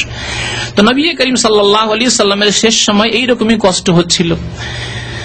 তাফিকা ইয়াতরাহু খামিসাতান লাহু আলা ওয়াজহিহি, তার একটি চাদর ছিল, বারবার করে চেহারার উপর দিয়ে দিচ্ছেন, মুখের উপর নিয়ে চলে আসছেন চাদরটিকে। ফাইজাক তাম্মা বিহা, যখন শ্বাস রুদ্ধ হতে যাচ্ছে, কাশাফা আন ওয়াজহি, তখন আবার খুলে ফেলছেন, যে এতেই হয়তো শান্তি হবে। ভালো লাগছে না, আবার ঢাকছেন, এতে হয়তো শান্তি, ওতেও শান্তি হচ্ছে না। এই অবস্থা ছিল রাসূলুল্লাহ সাল্লাল্লাহু আলাইহি ওয়াসাল্লামের। তাহলে মওতের সময়, মওতের যন্ত্রণা, মৃত্যুর মুহূর্তের কষ্ট প্রত্যেকের হয়, রাসূলুল্লাহ সাল্লাল্লাহু আলাইহি ওয়াসাল্লামের হয়েছে। মুমিন ব্যক্তির, নেক ব্যক্তির হইতে পারে, এটি এমন কোন দূরের কথা না। সাকারাতুল মওত, যে মৃত্যুর যন্ত্রণা সবার রয়েছে, এবং সৎ ব্যক্তির যদি যন্ত্রণা হয় তাহলে তাতে তার মর্যাদা উঁচু হবে, মনে রাখবেন। তার জন্য এটি আল্লাহ পাকের পক্ষ থেকে তাকে আরো উঁচু সম্মান দেওয়া হবে, সেই জন্য তার এই যন্ত্রণা হচ্ছে, মনে রাখবেন। আর যদি পাপিষ্ঠ লোকের হয় তাহলে তার আখিরাতের আযাবের সাথে পার্থিব আযাব শুরু হয়েছে, মনে রাখবেন। একটি কাজ সবার জন্য আযাব নাই, সৎ লোকের জন্য সেটি হচ্ছে শাহাদাত। আসমানি দুর্যোগ, কোন দুর্যোগে মারা গেল, ডুবে মারা গেল, আগুনের জ্বলে মারা গেল একজন সৎ ব্যক্তি, তাহলে সে শহীদ হইল। নবী সাল্লাল্লাহু আলাইহি ওয়াসাল্লাম বলেছেন, আল হারকু শাহীদুন, পানিতে ডুবে মারা গেল, আল গারকু শাহীদুন। কিন্তু একজন বেনামাজি, একজন বেদিন, একজন পাপিষ্ঠ এইভাবে মারা গেল, তার জন্য আযাব, লাহুম আযাবুন আলীমুন ফিদ দুনিয়া ওয়াল আখিরাহ। আল্লাহ পাক তাদের সম্পর্কে বলেছেন দুনিয়ারও আযাব রয়েছে আর তাদের আখিরাতেরও আযাব রয়েছে। তাহলে একই দৃষ্টিতে কখনো দেখবেন না। একজন সৎ মানুষ, সে অ্যাক্সিডেন্ট হলো, দুর্ঘটনা হইলো, কোনো কিছু হলো, তাহলে জানতে হবে যে আল্লাহ পাক তার মর্যাদা উঁচু করতে চান। সামান্য কিছু ভুলভ্রান্তি থাকলে আল্লাহ পাক এখনই ওকে ক্লিন, পরিষ্কার করে গ্রহণ করতে চান। সুবহানাল্লাহ। পক্ষান্তরে একজন পাপিষ্ঠ হলে তার জন্য দুনিয়ারও আযাব, আখিরাতের আযাব, খাসিরাত দুনিয়া ওয়াল আখিরাহ। দুনিয়াও লস করলো আর আখিরাতও বরবাদ করলো। ফাকাল ওয়া হুয়া কাযালিক, এই অশান্তির সময় মানুষ ত্রাহি নাফসি নাফসি করে, কি হবে আমার কথা চিন্তা করে। আর যদি চিন্তা করে একটু ফুরসত অবসর হয়, তাহলে আমার ছোট ছেলেমেয়েরা আছে, নাবালক ছেলেমেয়েরা আছে, এদের কি হবে, এতগুলি বিবি আছে, কি হবে আমাদের, এগুলি চিন্তা হয়, তাই না? না, রাসূলুল্লাহ সাল্লাল্লাহু আলাইহি ওয়াসাল্লাম না নিজের পরিবারের কথা চিন্তা করছেন, না ফাতেমার কথা চিন্তা করছেন, না হাসান হোসেন ছোট আছে তাদের কি হবে হায় আফসোস করছেন, না এই অবস্থায় কি বলছে লানাতুল্লাহ, দিনের কথা চিন্তা করছেন। এই দিনের হেফাজত কি করে হবে, তাওহীদের হেফাজত কি করে হবে, মুসলিম জাতি মানব সকল কি করে সহি আকীদায় বিশ্বাসী হবে, ভ্রান্ত বিশ্বাস থেকে শিরক কুফরি থেকে কি করে মুক্ত থাকবে, সতর্ক করছেন। বলছেন লানাতুল্লাহ আলাল ইয়াহুদি ওয়ান নাসারা, ইহুদি খ্রিস্টানদের উপর আল্লাহর অভিসম্পাত লানত। লানত মানে আল্লাহর রহমত থেকে বঞ্চিত হওয়ার ঘোষণা। আল্লাহর পক্ষ থেকে লানত মানে আল্লাহর পক্ষ থেকে বঞ্চিত হওয়ার ঘোষণা। রাসূলুল্লাহ সাল্লাল্লাহু আলাইহি ওয়াসাল্লামের পক্ষ থেকে যদি হয় যে লানত রাসূলুল্লাহ করেছেন, মানে রাসূলুল্লাহ সাল্লাল্লাহু আলাইহি ওয়াসাল্লাম বদদুয়া দিচ্ছেন যে সেই ব্যক্তি আল্লাহর রহমত থেকে বঞ্চিত হোক। আর আল্লাহর লানতের কথা উল্লেখ করছেন নবী সাল্লাল্লাহু আলাইহি ওয়াসাল্লাম, অর্থাৎ আল্লাহর পক্ষ থেকে গায়বের খবর ওহী ভিত্তিক তিনি দিচ্ছেন যে আল্লাহ পাক তার রহমত থেকে বঞ্চিত করার ঘোষণা করেছেন। কাদেরকে? ইহুদি এবং খ্রিস্টানদেরকে। কেন? এই জন্য যে ইত্তাখাযু কুবুর আম্বিয়াহিম মাসাজিদা, তাদের নবীগণের কবরগুলিকে তারা সেজদার স্থানে পরিণত করেছে। নবীর কবরের চারিদিকে সেজদা করেছে, নবীর কবরের ওপর মসজিদ তৈরি করেছে, ইবাদত বন্দেগী শুরু করেছে ওখানে। কবরস্থান ইবাদত বন্দেগীর জায়গা নয়, কবরস্থান বা কোনো কবরের জায়গা ইবাদত বন্দেগীর জায়গা নয়। ইউহাজ্জিরু মা সানাউ, তারপরে মা আয়েশা রাদিয়াল্লাহু তাআলা আনহা এবং ইবনে আব্বাস রাদিয়াল্লাহু তাআলা আনহুমা যে রিওয়ায়াত করেছেন, বলছেন যে উদ্দেশ্য কি, নবী সাল্লাল্লাহু আলাইহি ওয়াসাল্লাম শেষ মুহূর্তে অশান্তি বোধ করছেন, আর সেই সময় বলছেন যে ইহুদি খ্রিস্টানদের উপর লানত হোক, শুধু একটা সংবাদ দিচ্ছেন, ইতিহাস উল্লেখ করছেন ইহুদি খ্রিস্টানদের প্রাচীন ইতিহাস এইরকম না, এই উদ্দেশ্য নয়। বা কোন জাতির উপর লানতের শুধু ঘোষণা করছেন না, তাও নয়। বদদুয়া দিচ্ছেন, তাও নয়। ইউহাজ্জিরু মা সানাউ, ইহুদি খ্রিস্টানরা যে পাপ করেছে, যে শিরক করেছে, যে কুফরি করেছে, এই শিরক কুফরি থেকে উম্মতে মুহাম্মাদিয়াকে সতর্ক করছেন। ইউহাজ্জিরু, তাহযীর মানে সতর্ক করা। আজকাল দেখবেন যেগুলো জায়গায় লেখা আছে সাবধান, যেখানে হয়তো বিদ্যুৎ আছে, হ্যাঁ, মানুষের সর্বনাশ হতে পারে, সেখানে তাহযীর, সতর্ক, সাবধান। সাবধান করেছেন রাসূলুল্লাহ সাল্লাল্লাহু আলাইহি ওয়াসাল্লাম, খবরদার তোমরা এরকম কাজ করিও না, কবর মসজিদ তৈরি করিও না, আর মসজিদের ভিতরে কবর দিও না। বুখারী শরীফ, মুসলিম শরীফের হাদিস, হাদিস নম্বর 435। আবু হুরায়রা রাদিয়াল্লাহু তাআলা আরেকটি হাদিস বর্ণনা করেছেন যে আন্না রাসূলুল্লাহ সাল্লাল্লাহু আলাইহি ওয়াসাল্লাম قال রাসূলুল্লাহ সাল্লাল্লাহু আলাইহি ওয়াসাল্লাম ইরশাদ করেছেন কাতালাল্লাহুল ইয়াহুদ, ইহুদিদেরকে আল্লাহ ধ্বংস করুক। কাতালা মানে ধ্বংস করা, কাতালা মানে ধ্বংস, আল্লাহ সর্বনাশ করুক ইহুদিদের। কেন? ইত্তাখাযু কুবুর আম্বিয়াহিম মাসাজিদা, তাদের নবীগণের কবরগুলিকে সেজদার স্থানে পরিণত করেছে। সহিহ বুখারী শরীফের হাদিস। মা আয়েশা রাদিয়াল্লাহু তাআলা আরো একটি হাদিস বর্ণনা করেছেন, কালা ফি মারাজিহিল্লাযী মাতা ফিহি, বলছেন কি নবী সাল্লাল্লাহু আলাইহি ওয়াসাল্লাম সম্পর্কে মা আয়েশা রাদিয়াল্লাহু তাআলা আনহা, ভালো করে শুনুন, ফি মারাজিহি, সেই অসুস্থতাই, আল্লাযী মাতা ফিহি, যাতে নবী সাল্লাল্লাহু আলাইহি ওয়াসাল্লামের কি হয়েছে, কি হয়েছে, মাতা ফিহি, মৃত্যু হয়েছে, মওত হয়েছে। মাতা ইয়ামুতু মাউতান। বিদাতি মৌলভী সাহেবদেরকে বিশেষ করে আমি সম্বোধন করছি যে আল্লাহ নবী সাল্লাল্লাহু আলাইহি ওয়াসাল্লামের সম্পর্কে মা আয়েশা কি বলছেন, মাতা ফিহি, আর এই বিদাতিরা বলছে না, নবী সাল্লাল্লাহু আলাইহি ওয়াসাল্লাম হায়াতে রয়েছেন। কি বলবেন বলুন? মা আয়েশা রাদিয়াল্লাহু তাআলা আনহা সহিহ আকীদা জানতেন না, এই বিদাতিরা সহিহ আকীদা 1400 বছর পরে জানলো। নবী সাল্লাল্লাহু আলাইহি ওয়াসাল্লাম জীবিত আছেন, মরেননি, মরা বলা বেয়াদবি, নবী সাল্লাল্লাহু আলাইহি ওয়াসাল্লাম ইন্তেকাল হয়েছে বেয়াদবি বলা, নবী সাল্লাল্লাহু আলাইহি ওয়াসাল্লাম ওয়াফাত হয়েছে বেয়াদবি বলা, এই বেয়াদবি মা আয়েশা করছেন না সহিহ আকীদা আমাদেরকে শিখিয়েছেন? বলুন, যদি কোন ব্যক্তি সাহাবায়ে কেরামরা যে বিশ্বাস রাখতেন সেই বিশ্বাসের অন্য বিশ্বাস রাখে না, ওই বিশ্বাস রাখি না, মা আয়েশা যে বিশ্বাস রাখে ওই বিশ্বাস আমি রাখি না, সে মুসলিম থাকবে? একমত ইনশাআল্লাহ তাআলা। কারণ আল্লাহ পাক কোরআনে কারীমে বলেছেন ফাইন আমানু বিমিসলি মা আমানতুম বিহি, সূরা বাকারা আল্লাহ পাক ইরশাদ করেছেন তারা যদি ঈমান নিয়ে আসে, মানে পরবর্তী লোকেরা আমাদের সম্পর্কে বলছেন, সাহাবায়ে কেরামের পরের জামানা সম্পর্কে বলা হচ্ছে, তাবেঈনদের থেকে শুরু করে কিয়ামত পর্যন্ত যত মানুষ আসবে, তারা যদি ঈমান নিয়ে আসে বেমিসলি মা আমানতুম বিহি, তোমরা যেমন ঈমান নিয়ে এসেছো হে রাসূল মুহাম্মদ সাল্লাল্লাহু আলাইহি ওয়াসাল্লাম, হে আবু বকর ওমর, হে সাহাবায়ে কেরাম, তোমরা যেমন ঈমান নিয়ে এসেছো ওই রকম যদি তারা ঈমান নিয়ে আসে ফাকাদ তাদাউ, তাহলে হিদায়াত পাবে। হে আয়েশা, তোমরা যেমন ঈমান নিয়ে এসেছো, উম্মে সালামা, উম্মে হাবিবা, তোমরা যেমন ঈমান নিয়ে এসেছো সেই রকম ঈমান যদি তারা নিয়ে আসে, সেই রকম বিশ্বাস করে, তাহলেই তারা হিদায়াত পাবে।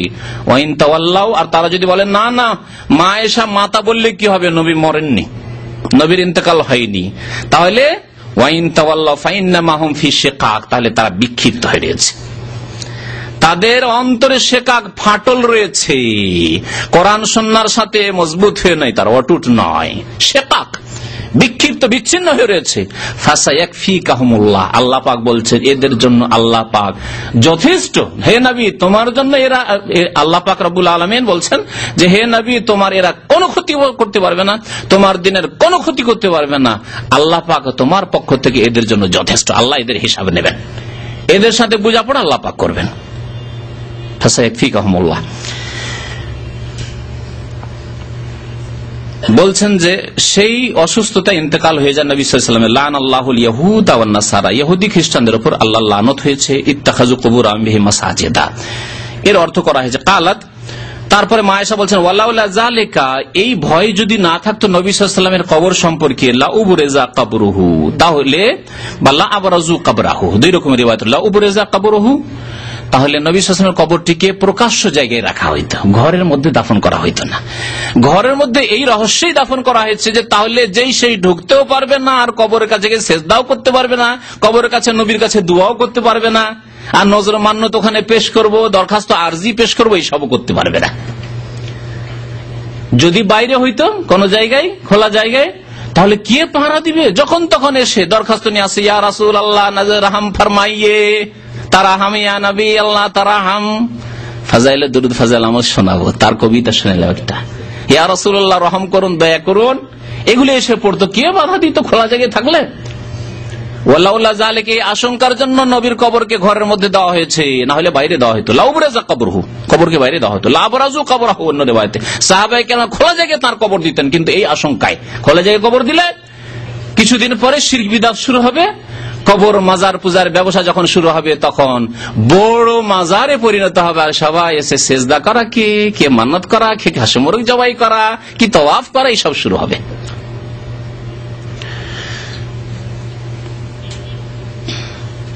গায়রা আন্নাহু খুশিয়া আন ইত্তাখাযা মসজিদান, আশঙ্কা এই করা হয়েছিল যে নবীর কবরকে যাতে মসজিদ না বানিয়ে না হয়, এমন না হয় যে কোন শাসক আসবে, কোন প্রভাবশালী লোকেরা আসবে, পয়সার লোকেরা আসবে, পয়সা আছে, নবীর কবর উপর মসজিদ তৈরি করা হোক, এই ভয়ে ঘরের মধ্যে কবর দেওয়া হয়েছে। আলহামদুলিল্লাহ 1400 বছর ইতিহাসে ঘর তখনও ছিল, এখনো ওই ঘর হয়ে আছে। কার ঘর?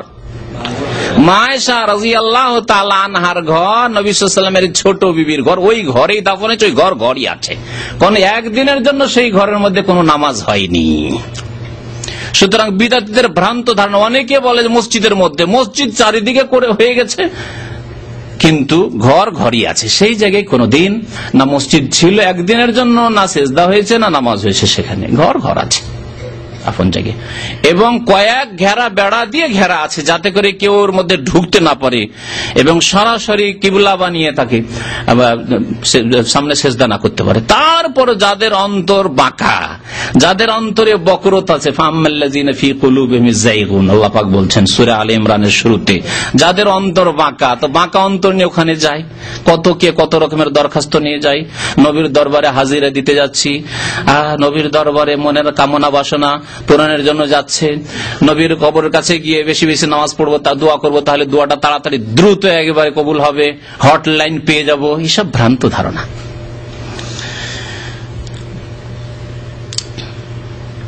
জন্দব রাদিয়াল্লাহু তাআলা আনহু বর্ণনা করেছেন, সামিআতু নবী সাল্লাল্লাহু আলাইহি ওয়াসাল্লাম ইয়াকুলু ক্বাবলা আন ইয়ামুতা বি50, নবী সাল্লাল্লাহু আলাইহি ওয়াসাল্লামের ইন্তেকালের 5 দিন আগে, এখানে দেখেন সামিআতু নবী সাল্লাল্লাহু আলাইহি ওয়াসাল্লাম, আমি নবী সাল্লাল্লাহু আলাইহি ওয়াসাল্লামের কাছে শুনেছি, ক্বাবলা আন ইয়ামুতা বি50, তার মওতের ইন্তেকালের 5 দিন পূর্বে, ক্বাবলা আন ইয়ামুতা, ওখানে পড়লেন মাতা, আর এখানে ইয়ামুতু, ওটা মাজির সেগা ছিল, পাস্ট টেন্স ছিল।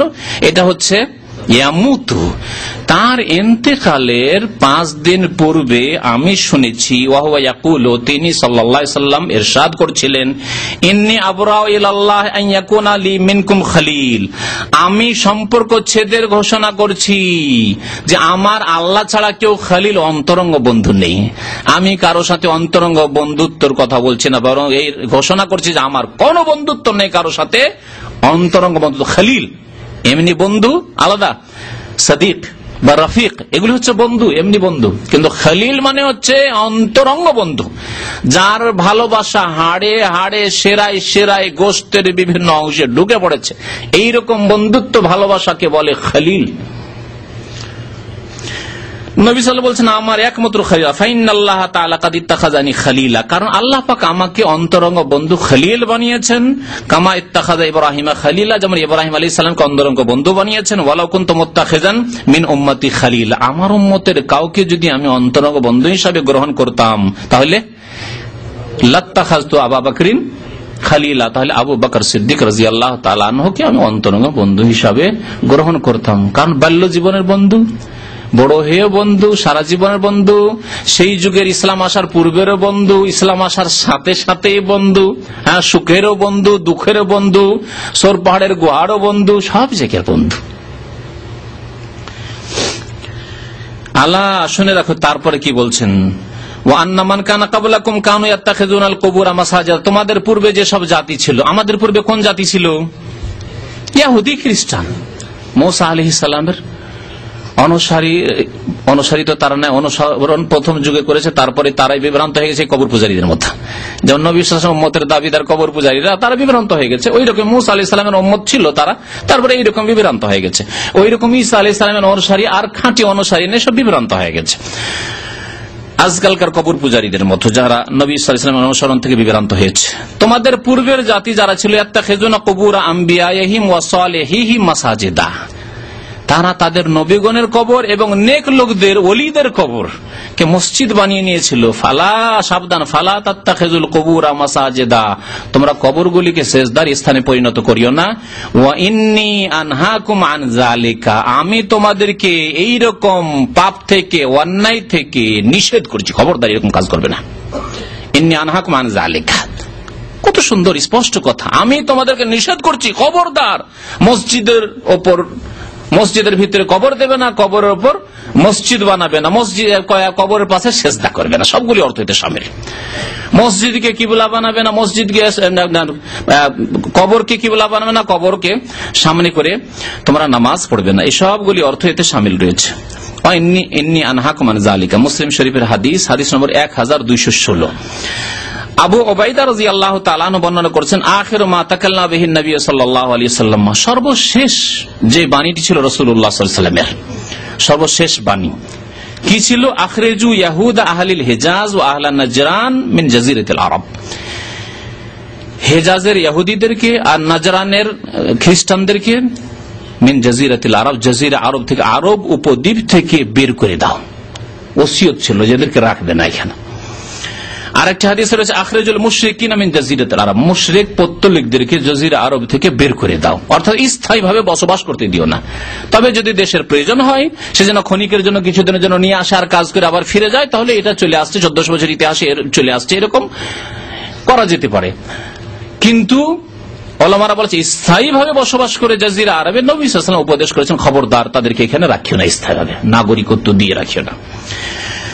ওয়ালামু, আর জেনে রাখো, আন্না শিরারান নাসে আল্লাযীনা ইত্তাখাযু কুবুর আম্বিয়াহিম মাসাজিদা, সৃষ্টির নিকৃষ্ট, শিরারান নাসে, মানুষের মধ্যে নিকৃষ্ট মানুষ হচ্ছে আল্লাযীনা ইত্তাখাযু কুবুর আম্বিয়াহিম মাসাজিদা, যারা নবীর কবরগুলিকে মসজিদ বানিয়েছে।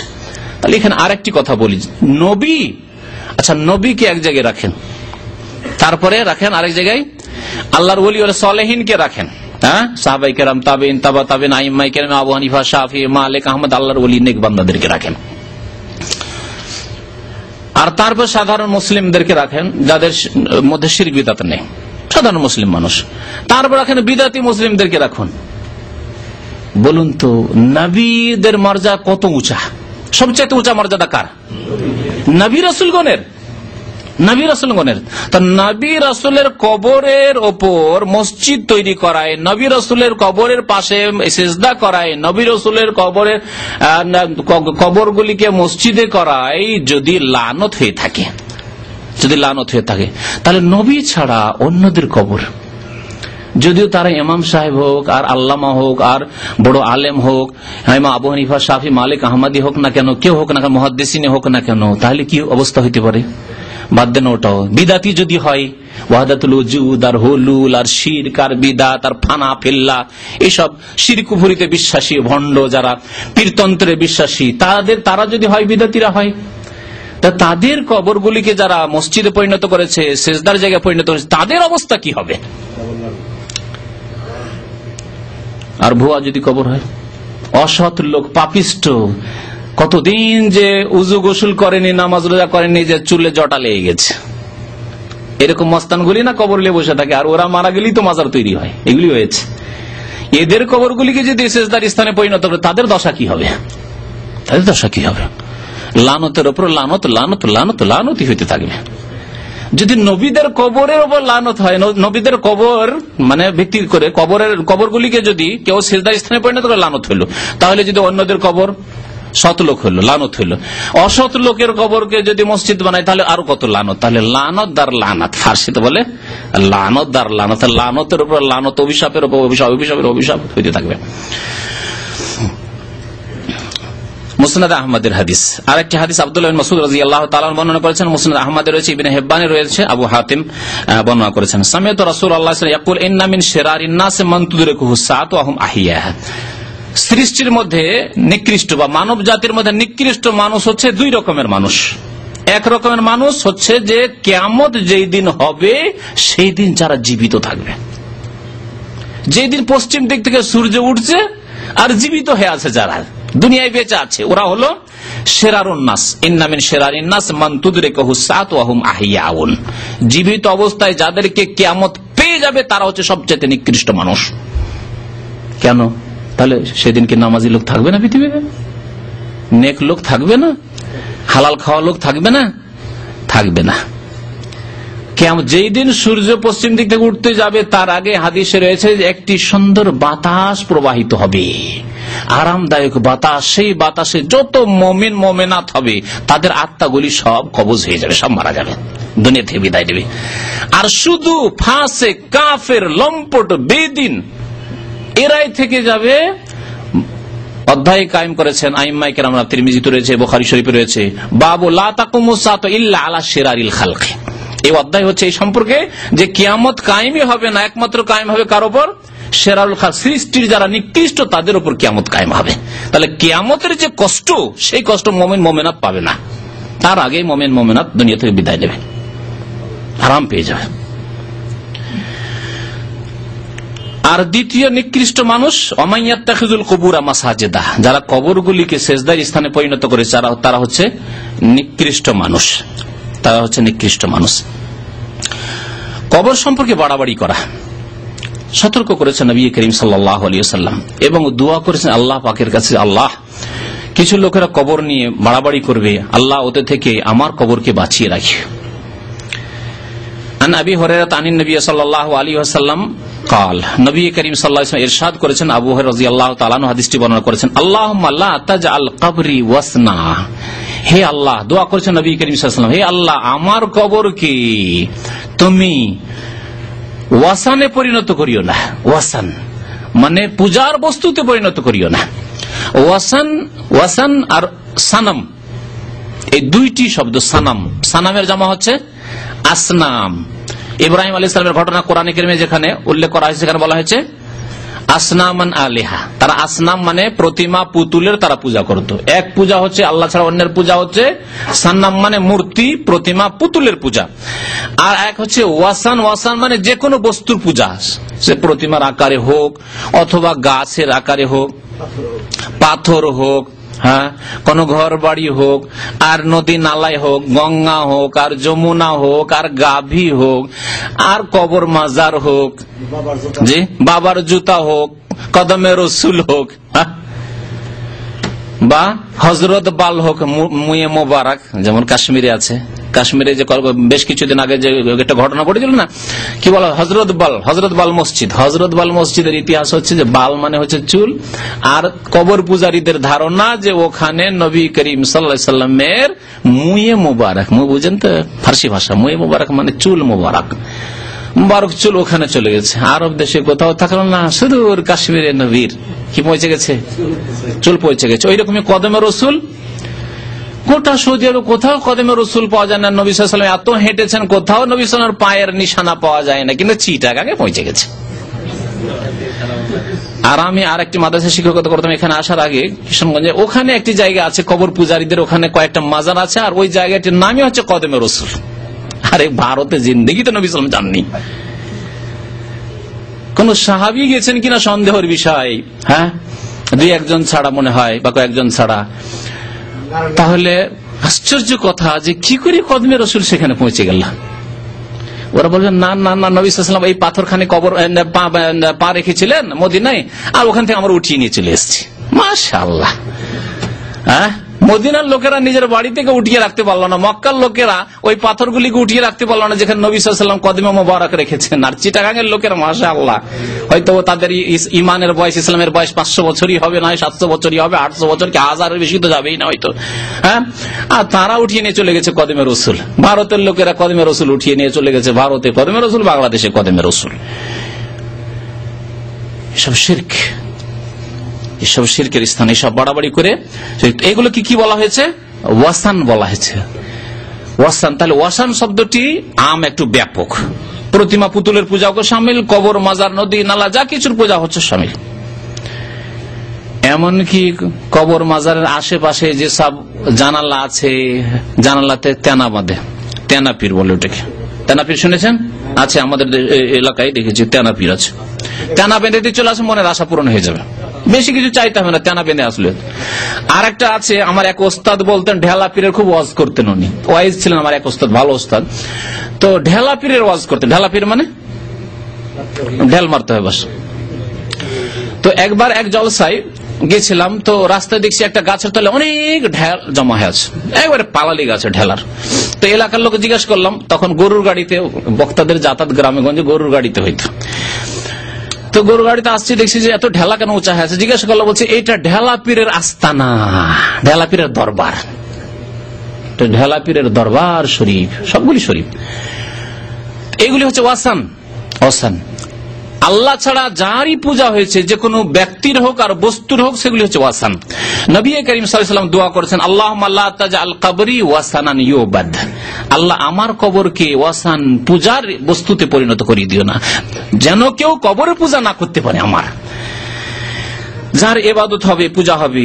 লানাল্লাহু কওমান ইত্তাখাযু কুবুর আম্বিয়াহিম মাসাজিদা, আল্লাহর লানত হয়েছে ওই জাতির ওপর যারা নবীদের কবরগুলিকে সেজদার স্থানে পরিণত করেছে, ওয়াসানে পরিণত করেছে, পূজার বস্তুতে পরিণত করেছে। মুসনাদ আহমদের হাদিস।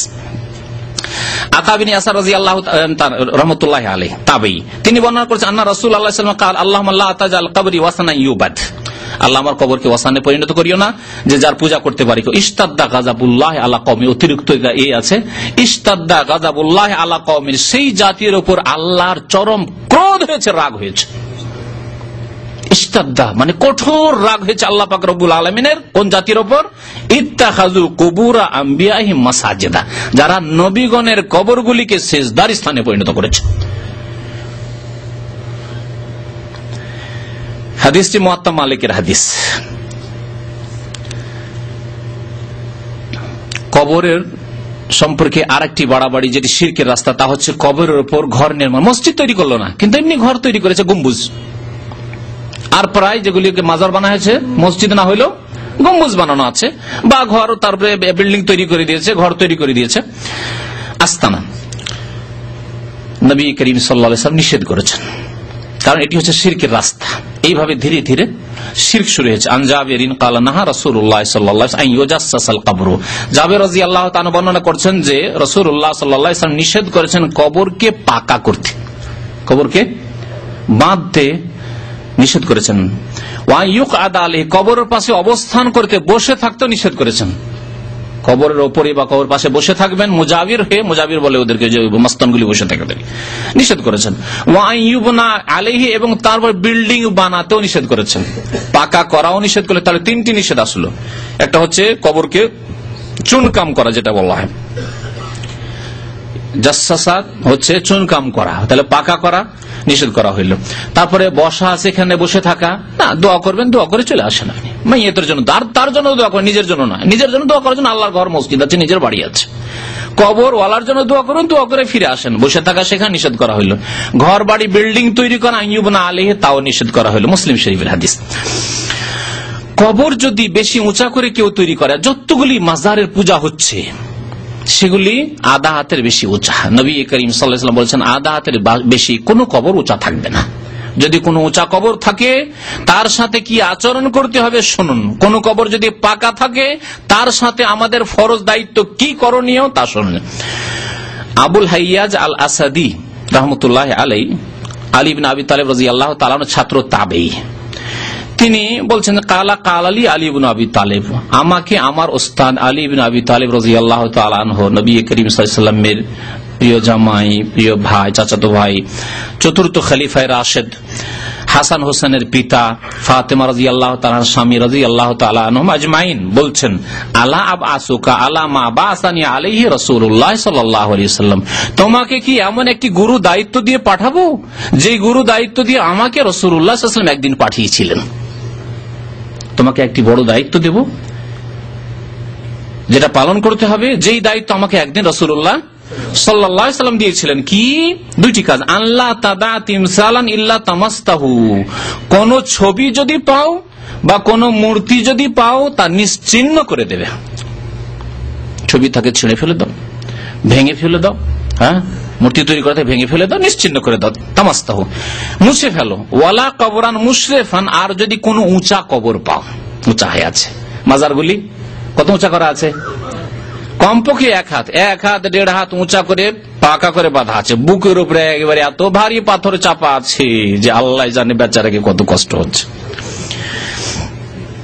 ওয়ালা কবরান মুশরিফান, উঁচা কবর যদি পাও, ইল্লা সাওয়াইতাহু, তাহলে তাকে বরাবর করে দেবে। সাওয়া মানে বরাবর করে দেওয়া, লেভেল করে দেবে। লেভেল করে দেওয়ার মানে ওই হাদিসকে সামনে রাখতে, যে হাদিসে বলা হয়েছে যে শিবির মানে আধা হাত উঁচা থাকবে কবর, এই আধা হাত উঁচা থাকবে এবং কাঁচা থাকবে, পাকা নয়।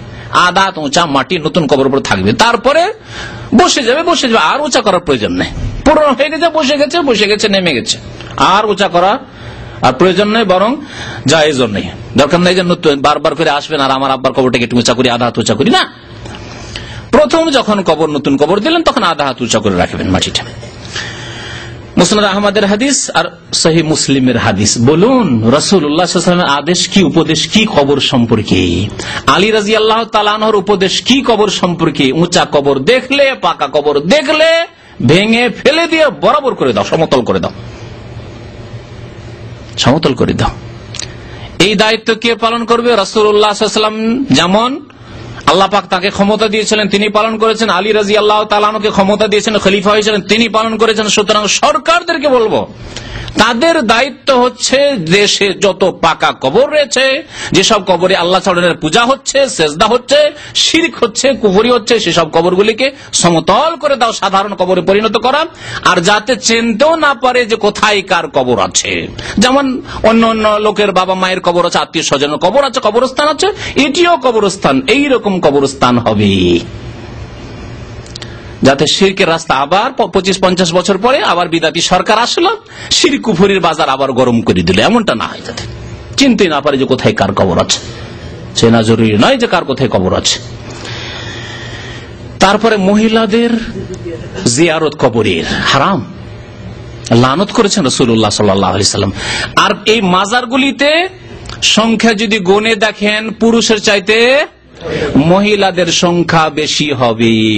আমি তেনা বাঁধা পীর যে দেখলাম, নিজামুদ্দিন আউলিয়ার কবর কথা বলছি, সেখানে গেলাম দেখতে তামাশা। সেখানে তবলিগি হেড সেন্টারও আছে দিল্লিতে, আর পাশে একবারে পাশাপাশি ওখানেই নিজামুদ্দিন আউলিয়ার কবর, ওখানে পূজা হচ্ছে।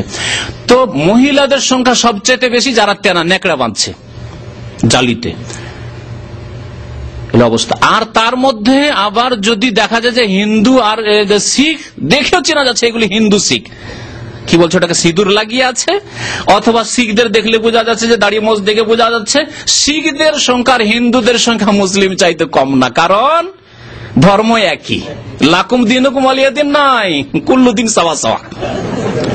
বুঝতে পেরেছেন? আল্লাহ তো করেছেন লাকুম দিনুকুম ওয়ালিয়া, তোমাদের দিন তোমরা করো, আমরা আমাদের দিন। ওটাও না, বলছে যে এই কবর মাজার পূজার ধর্ম একবারে সাওয়া সাওয়া, কোনো অসুবিধা নেই। দুর্গার পূজা আর দরগার পূজা, আমরা দরগায় আসো না, আমাদের কাছে তোমরা আসো, তোমাদের কাছে আমরা যাব। এই হলো কবর মাজার পূজারীদের অবস্থা। আমার চোখে দেখা গল্প করছি আপনার সামনে। নবী সাল্লাল্লাহু আলাইহি ওয়াসাল্লাম কি বলেছেন? ইবনে আব্বাস রাদিয়াল্লাহু তাআলা আনহুমা বর্ণনা করেছেন, লানা রাসূলুল্লাহ সাল্লাল্লাহু আলাইহি ওয়াসাল্লাম, আল্লাহ রাসূল সাল্লাল্লাহু আলাইহি ওয়াসাল্লাম লানত করেছেন, মানে অভিশাপ দিয়েছেন, আল্লাহর রহমত থেকে বঞ্চিত হোক ওই মহিলারা, যায়রাতিল কবুর, যেসব মহিলারা কবর জিয়ারত করতে যায়, ওয়াল মুত্তাখিযিনা আলাইহাল মাসাজিদা, আর যারা কবরের উপর মসজিদ তৈরি করে তাদের উপর লানত হোক। 2 3 নম্বর হচ্ছে ওয়াসসুরজা, আর যারা কবরে বাতি জ্বালায়, আগরবাতি মোমবাতি জ্বালায়, আলোকিত করে, ওই শবে বরাতের দিন কবরস্থানকে আলোকিত করে দেয়, তাদের উপর রাসূলুল্লাহ সাল্লাল্লাহু আলাইহি ওয়াসাল্লামের লানত রয়েছে। দেখলেন কবর সম্পর্কে রাসূলুল্লাহ সাল্লাল্লাহু আলাইহি ওয়াসাল্লামের তালিম, রাসূলুল্লাহ সাল্লাল্লাহু আলাইহি ওয়াসাল্লামের আদর্শ শিক্ষা। কবর জিয়ারত মহিলাদের জন্য চলবে না, বরং লানত হবে, নেকি তো হবে না, লানত হইতে থাকবে, আল্লাহর রহমত থেকে বঞ্চিত হবে। যারা মসজিদ বানায় বা সিজদার স্থানে পরিণত করে তাদের উপর লানত হচ্ছে, তা তো এর আগে অনেক হাদিস শুনলেন। আর যারা বাতি টাতি জ্বালায়, আলোকিত করে কবরস্থান কিংবা মাজার কি, তাদের উপর রাসূলুল্লাহ সাল্লাল্লাহু আলাইহি ওয়াসাল্লামের লানত রয়েছে। আবু দাউদের হাদিস, তিরমিজির হাদিস, আর হাদিসটি হাসান। শেষ একটি হাদিস দিয়ে শেষ করছি। আবু হুরায়রা রাদিয়াল্লাহু তাআলা আনহু বর্ণনা করেছেন, ক্বালা রাসূলুল্লাহ সাল্লাল্লাহু আলাইহি ওয়াসাল্লাম, লা তাত্তাখিযু বুয়ুতাকুম কুবুরা, তোমরা তোমাদের বাড়িগুলিকে কবরে পরিণত করিও না, তোমরা তোমাদের বাড়িগুলিকে কবরে পরিণত করিও না। এর অর্থ কি? একটি অর্থ হচ্ছে যে তোমাদের বাড়িতে কবর দিও না, ঘরে ঘরে কবর দিও না। আব্বা মারা গেছে, দূরে আর কোথায় দিতে যাব, মায়ের ঘরে কবরটা দিয়ে দিই। রাসূলুল্লাহ সাল্লাল্লাহু আলাইহি ওয়াসাল্লাম হয়েছে তো আমার অসুবিধা কি, আমার আব্বার কবরটা মায়ের ঘরে দিয়ে দিই? না, এরকম করবেন না। বাড়ির পাশে ভিটে মাটিতে পাশে কবর দিয়ে, আজকে কত লোক মাসলা জিজ্ঞেস করতে আসে, কালকে 2 জন লোক এসছে, এরকম 2 জন লোক এই মাসলা জিজ্ঞেস করতে। কবর হয়ে গেছে আমার পুকুরের চারিদিকে, এক ভাই জিজ্ঞেস করছে, আর এখন ওই কবরগুলি রাখতে পারছে না, এখন ভিটে মাটি করতে হবে। মসজিদের পাশে কবর, এখন মসজিদ বড় করতে হবে, এখন কবর কি করব? ভিটে মাটির পাশে কেন করলেন এইরকম? আরে এখন প্রশ্ন কেন, এই বিদাতি কাজ কেন করবেন? কবরস্থানে কবর দেন আলাদা করে, ভিটে মাটি থেকে দূরে, যাতে করে এমন না হয় যে 25-50 বছরের মধ্যে কবর জানছি আর তার উপরে আমাকে বাস করতে হচ্ছে, আমার ছেলে মেয়েদেরকে বসবাস করাইতে হচ্ছে, ছেলের রুম তৈরি করতে হচ্ছে। তো লা তাজআলু বুয়ুতাকুম কুবুরা, তোমাদের ঘরগুলিকে কবরে পরিণত করিও না, একটি অর্থ এটি। আর আরেকটি অর্থ হচ্ছে যে কবরের উপর যেমন নামাজ জায়েজ নাই, তেমনি তোমরা নিজের ঘরগুলিকে নামাজ শূন্য করিও না। ঘরে কোনোদিন নামাজই পড়ো না, ফরজ নামাজ, সুন্নত, বেতর, নফল, এমনকি বসে নফলটাও, ওইটাও মসজিদে না আমাদের দেশের লোকদের।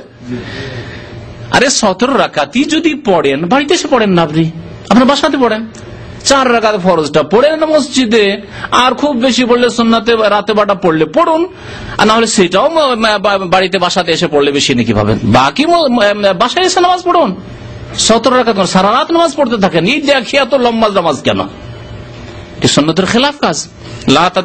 লা তাজআলু বুয়ুতাকুম কুবুরা, তোমাদের ঘরগুলিকে কবরের মতো করে দিও না, মানে কবরে যেমন নামাজ পড়া জায়েজ নয়, তেমন তোমাদের ঘরগুলিকে একবার নামাজবিহীন করে দিও না, বরং নামাজ পড়বে তোমরা, নফল নামাজ বাড়িতে পড়ে। আফজালু সালাতিকুম ফি বুয়ুতিকুম ইল্লাল মাকতুবা, আফজালু সালাতিল মারই ফি বাইতিহি ইল্লাল মাকতুবা, মানুষের সবচেয়ে উত্তম নামাজ হচ্ছে বাড়িতে নামাজ, ইল্লাল মাকতুবা, ফরজ নামাজ ছাড়া। ফরজ নামাজ মসজিদে পড়তে হবে, বাকি সুন্নত, বেতর, নফল, তাহাজ্জুদ সব নামাজ, চাষ, দোহা সব নামাজ বাড়িতে পড়া উত্তম। ওয়ালা তাজআলু কবরি ঈদান, এবং তোমরা আমার কবরকে মেলায় পরিণত করিও না, যেটা এখানে বলতে চেয়েছি হাদিসে। অতিরিক্ত আরেকটি বিধান কি আসলো, যে কবরে মেলা লাগানো জায়েজ নয়। আর মেলার নাম ইন্ডিয়া বাংলাদেশে পীরতন্ত্রের বিশ্বাসীরা কি দিয়েছে? ওরস। ওরস মানে মেলা, হিন্দুরা মেলা বলে আর এরা ওরস বলে। ওরসের শাব্দিক অর্থ হচ্ছে বিবাহ শাদী। এই বিবাহ শাদীর দিন কেন?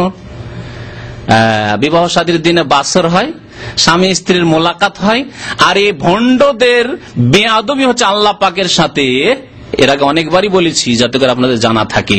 এদের ধারণা যে দুনিয়াতে সিজনে আছে, এই ব্যক্তি ফানাফিল্লা হয়েও আল্লাহ পর্যন্ত পৌঁছিতে পারেনি, সাক্ষাৎ হয়নি।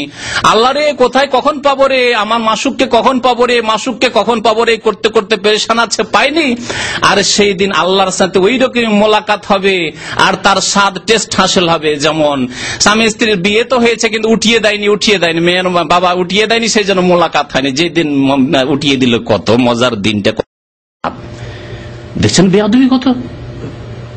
ওরস হচ্ছে বিবাহর দিন মানুষের, আর এরা পীরের মৃত্যু দিবসকে কি বলে, ওরস বলে। মানে মৃত্যুর দিনই তাদের আসল ওরস হলো, মাসুকের সাথে সাক্ষাৎ হলো। মাসুক বলা চরম বেয়াদবি আল্লাহ পাক রব্বুল আলামিনকে। আশেক নিজেকে বলা, আমি আশেক এলাহি, এই নাম রাখা বেয়াদবি আল্লাহ পাকের সাথে। এর আগে অনেকবারই আমি বুঝিয়েছি, কোন বেয়াদব বলবে না নিজের বড় বোনকে যে আপা তোমার সাথে আমি প্রেম করি, বলবে? জুতা খাবে। উর্দু ভাষীদেরকে বলছি, বা উর্দু ভাষা যারা বুঝেন, বাঙালিদের অনেকে উর্দু ভাষা বুঝেন বা প্রায় বুঝেন, मैं आपसे इश्क करता हूं যদি বলেন নিজের বড় বোনকে, ছোট বোনকে, অথবা নিজের মা খালাকে বলতে পারবেন, মেরা আপসে ইশক হ্যায়, মানে আপনার সাথে আমার প্রেম হয়েছে। তাহলে প্রেমটা এই ক্ষেত্রে চলে না, কি চলে? মহাব্বত চলে। আল্লাহ পাক মহাব্বতের কথা যেন উল্লেখ করেছে, সাফ সুতরা পরিষ্কার পরিচ্ছন্ন ভাষা আল্লাহ পাক উল্লেখ করেছেন, ভালোবাসা। কিন্তু আপনি ইশক করবেন, আর ওই ইশক হচ্ছে সেই জন্য ওরুস, এই ওরুসের মেলা নবী সাল্লাল্লাহু আলাইহি ওয়াসাল্লাম নিষেধ করেছেন। শাহজালালের জীবনী পড়ছিলাম কয়েকদিন আগে, বেশ কিছুদিন হলো, জাল জীবনী, জাল জীবনী বাংলাতে আসবে, জাল জীবনী, এগুলো সব জাল জীবনী, বাংলা উর্দু যা আছে জাল জীবনীগুলি। ওতে লিখেছে শাহজালালের মাজারে বছরে 3টা ওরস লাগে। আরে বাবা, মৃত্যু তো একবারই হয়েছে, আরে বছরে একদিনই হয়েছে মৃত্যু, না 3 দিনে হয়েছে? তাহলে এক ওরসে হইল না, 3 মেলা কেন লাগাইতে হচ্ছে? একদিনের ইনকামে হচ্ছে না, একবার ওরস লাগাইলাম 2-4-5 দিন, সপ্তাহের জন্য বেশি ইনকাম হইল না। হ্যাঁ, আর লন্ডনের লোকেরা সিলেটে তো আসতেই থাকে অনেক টাকা পয়সা নিয়ে, তো এদের জন্য ঘন ঘন একটা ওরসের প্রয়োজন আছে। 3 ওরস। নবী সাল্লাল্লাহু আলাইহি ওয়াসাল্লাম কি বলেছেন? ওয়ালা তাজালু কবরি ঈদান, আমার কবরকে মেলাই পরিণত করে ওরসে পরিণত করিও না। নবীর কবরে যদি ওরস না চলে, তো এই সবের ওরস চলবে? সে আল্লাহরই ওলি হোক আর শয়তানির ওলি হোক, কারো জন্য এই ওরস কবরে চলবে। ওয়াসাল্লু আলাইয়া, আমার উপর দুরূদ পেশ করো। ফাইন্না সালাতাকুম তাবলুগুনি হাইসু কুনতুম, তোমরা যেখানেই থাকো না কেন তোমাদের দুরূদ আমার পর্যন্ত পৌঁছে যাবে, আমার পর্যন্ত আল্লাহর ফেরেশতাগণ পৌঁছে দেবেন। নবী করিম সাল্লাল্লাহু আলাইহি ওয়াসাল্লাম যেমন বলেছেন, আবু দাউদের হাদিস হচ্ছে 2042 নম্বর হাদিসটি হচ্ছে হাসান। আল্লাহ পাক যেন আমাদেরকে বুঝার তৌফিক দান করেন, আমাদেরকে যেন আমল করার তৌফিক দান করেন, আমাদের যেন সংশোধন করার তৌফিক দান করেন। আল্লাহ পাক আমাদের গুনাহ খাতা যেন মাফ করে দেন, আমাদেরকে শিরক, বিদআত, কবর, মাজার পূজা হতে, সুফিবাদ, পীরতন্ত্র হতে মুক্ত হওয়ার জন্য তৌফিক দান করেন। আল্লাহ পাক আমাদের দেশের আলেম ওলামাদেরকে আল্লাহ পাক হিদায়াত যেন দান করেন, তাদেরকে হক কথা, সত্য কথা, কোরআন সুন্নাহর কথা বলার জন্য তৌফিক দান করেন। আল্লাহ পাক তাদের বিদআতগুলিকে যেন দূর করে দেন, তাদের ভ্রান্ত ভুল ধারণাগুলিকে যেন দূর করে দেন। কোরআন সুন্নাহকে আমাদেরকে মজবুত করে ধারণ করার জন্য আল্লাহ পাক তৌফিক দান করেন। আল্লাহ পাক রব্বুল আলামিন যেন হককে কায়েম করেন আর বাতিলকে যেন আল্লাহ পাক রব্বুল আলামিন নির্মূল করেন। আমিন ইয়া রাব্বাল আলামিন। সাল্লাল্লাহু আলা নবিয়িনা মুহাম্মদ ওয়া আলা আলিহি ওয়া সাহবিহি আজমাইন।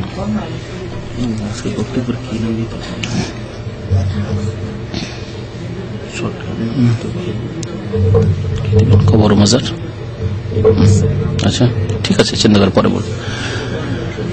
আরেকটি কথা বলে দিই, যদি এর আগে অনেকবারই বলা হয়েছে, আমাদের দেশে আরেকটি বিদাতি ভাষা হচ্ছে কবর সম্পর্কে, যে কবরকে 3 ভাগে ভাগ করা হয়েছে, তাই না? কবরকে 3 ভাগে ভাগ করা হয়েছে। নবীর কবরকে রওজা বলবে। জাহিল বিদাতিরা না, সাধারণ মানুষ না, ইংরেজি বাংলা শিক্ষিত ডাক্তার ইঞ্জিনিয়ার না, কে? হযরত মাওলানা আর অমুক বক্তা সাহেব, তারা যদি রওজা বলে নবী সাল্লাল্লাহু আলাইহি ওয়াসাল্লামের কবরকে, কোন হাদিস আছে? একটু আগে হাদিস শোনালাম, তখন বলতে ভুলে গেছি আমি। ওয়ালাউলা যালিকা, যদি আশঙ্কা না থাকতো যে নবীর কবরকেও তারা কি সিজদার স্থানে পরিণত করবে, তাহলে লাউবরেজা কবরুহু, তার কবরকে কি করা হইতো? খোলা জায়গায় রাখা হইতো। হাদিসে কি আসলো? রওজাতুহু, রওজাতুহু আসলো না, আসলো কবরুহু, তার কবরকে। সুতরাং নবী সাল্লাল্লাহু আলাইহি ওয়াসাল্লামের কবর কবর। আচ্ছা, যেই কবরগুলি পাকা, শাহজালাল, আটরসি, ভান্ডারি, আপনার খাজা মঈনুদ্দিন চিশতি, আর যেসব পাকা কবর আছে, জিলানি, এইসব কবরকে কি বলে? মাজার। কোথায় পেলেন এই ভাষাগুলি? হ্যাঁ, আল্লাহ নবীর কবরকে সাহাবারা বলছেন কবরহু, আর এগুলি মাজার হয়ে গেল, এগুলি জিয়ারতের স্থান আর ওগুলি জিয়ারতের জায়গা নয়। আরে গরিব মানুষ গ্রামের যারা মারা গেছে যারা, তাদেরকে জিয়ারত করে, ওগুলো জিয়ারত করেন, ওদেরকে কিছু নেকি পৌঁছান। আর কবর জিয়ারতে যেতে হবে তাদেরকে কিছু দেওয়ার জন্য, তাদের কাছ থেকে নেওয়ার জন্য নয়, মনে রাখবেন। তাহলে সবগুলি কবর, সাধারণ মানুষের কবরও কবর, আর যারা আল্লাহর নেক বান্দা তাদের কবরগুলিও কবর, মাজার নয়। আর নবী সাল্লাল্লাহু আলাইহি ওয়াসাল্লামের কবরও কবর, সবগুলিকে কবর বলতে হবে। এটি হচ্ছে শরীয়তি ভাষা, শিরক মুক্ত ভাষা, বিদআত মুক্ত ভাষা। হ্যাঁ, আমাকে ভাই কিছু ধার দেন তো, দেবে। একটা জীবিত মানুষ দিতে পারবে না? কবরে যাওয়া লোক শহীদ দিতে পারবে? সৈয়দনা হামজা দিতে পারবে? যদি যান ওহদে গিয়ে মাল সামান কিনলেন, অনেক ভারী হয়েছে, বলেন সৈয়দনা হামজা আপনি তো সৈয়দুশ শুহাদা, এই উম্মতের সবচেয়ে শ্রেষ্ঠ আপনি শহীদ, আমার বোঝাটা একটু উঠিয়ে দেন, দিবে? তাহলে এই জীবন কেমন জীবন? আল্লাহ বলছে ওয়ালাকিন লা তাশউরুন, তবে তোমরা তার অনুভূতি রাখো না, বুঝো না যে কেমন তাদেরকে জীবন দেওয়া হয়েছে। এই জীবনের নাম হচ্ছে হায়াতুন বারজাখিয়া, পরলৌকিক জীবন, পরলৌকিক জীবন। এই বিষয়টি বোঝানোর জন্য, হয়তো নতুন ব্যক্তি প্রশ্ন করেছেন, এই বিষয়টি বোঝানোর জন্য আমি কয়েকটি জীবনের কথা বলেছি। মায়ের পেটের জীবন, একটা বাচ্চা 10 মাস মায়ের পেটে আছে, ও নিজের অবস্থায় আছে, ও কিন্তু আমাদের মতো নয়, ঠিক না? আমাদেরকে যদি এরকম বস্তায় ভরে দেওয়া হয়, মায়ের পেট তো দূরের কথা, একটা যদি বস্তায়, শুধু চাউলের বস্তাগুলি ওতে ভরে দেওয়া হয়, হ্যাঁ, একটা ছোট রুমে যদি রাখা হয় তাহলে শেষ, ঠিক না? ও 10 মাসও বাচ্চা থাকছে, তাহলে বাচ্চা মায়ের পেটে আছে, ওর জীবন, ওরও জীবন আছে, রু আছে, ওর রু দেওয়া হয়ে গেছে 120 দিনে, রু আছে, আর আপনারও আছে, কিন্তু আপনি তো থাকতে পারছেন না এরকম, আপনার জীবন ওর জীবন চাইতে ভিন্ন। ওই রকম আমাদের দুনিয়ার জীবন আর কবরের জীবন, কবরের জীবন আর দুনিয়ার জীবন ভিন্ন। এই জন্য আল্লাহ বলছে ওই জীবনে যে শহীদরা তাদের হায়াতে রয়েছেন, সেই হায়াত সম্পর্কে তোমাদের কোনো উপলব্ধি নেই, বুঝতে পারবে না সেটা। তবে এতটুকু মনে রাখো যে তারা মারা গেছেন আর পরলৌকিক সুন্দর জীবনে আছেন, পরলৌকিক উত্তম জীবনে আছেন, শ্রেষ্ঠ জীবন আছে, সম্মানজনক জীবনে আছেন, আল্লাহ পাকের কাছে সম্মানজনক জীবন। এর তাফসীর করেছেন নবী করিম সাল্লাল্লাহু আলাইহি ওয়াসাল্লাম যে শহীদদের আত্মাগুলিকে চিড়িয়ার মধ্যে দিয়ে দেওয়া হয়, জান্নাতের চিড়িয়া, জান্নাতের পাখি, আর তারা জান্নাতের গাছের ডালে ডালে উড়ে বেড়ায়। সুবহানাল্লাহ। এইভাবে ব্যাখ্যা করা, এগুলি কি বোঝার জিনিস, পৃথিবীতে যে কেমন করে তা হয়। তো এইভাবে তাদের হায়াতের কথা বলা হয়েছে। তার মানে এই নয় যে নবী সাল্লাল্লাহু আলাইহি ওয়াসাল্লাম জীবিত আর শহীদরা জীবিত, মারা গেছেন, তারা মারা গেছেন, তাদের দুনিয়ার মত হয়ে গেছে এবং তাদের পরলৌকিক জীবন আছে। পরলৌকিক জীবন প্রত্যেকের আছে, কারণ মানুষের দেহ থেকে আত্মা চলে যায়, কিন্তু আত্মা তো ইল্লিনে অথবা সিজ্জিনে আছে। পাপী হলে সিজ্জিনে শাস্তি পাচ্ছে, তাহলে তার আত্মা তো আছেই, কিন্তু তার জীবন হচ্ছে অসম্মানজনক জীবন, নিকৃষ্ট জীবন। সৎ লোকের জীবন সম্মানজনক জীবন, সৎ লোকের মধ্যে আবার শহীদ অতি সম্মানজনক জীবন। রাসূলুল্লাহ সাল্লাল্লাহু আলাইহি ওয়াসাল্লাম, আম্বিয়া কেরাম, তাদের জীবন আরো উচ্চ সম্মানজনক জীবন। কিন্তু বারজাখী পরলৌকিক জীবন রয়েছে, সেটি দুনিয়ার জীবনের মতো নাই। সুতরাং এই কথা বলা যাবে না যে নবী সাল্লাল্লাহু আলাইহি ওয়াসাল্লাম জিন্দা রয়েছেন, হায়াতুন নবী, শহীদরা জীবিত রয়েছেন। বলতে হবে পরলৌকিক জীবনে সুন্দর জীবন রয়েছে তাদের, পরলৌকিক জীবনে তাদের সুন্দর হায়াত রয়েছে, সুন্দর জীবন রয়েছে।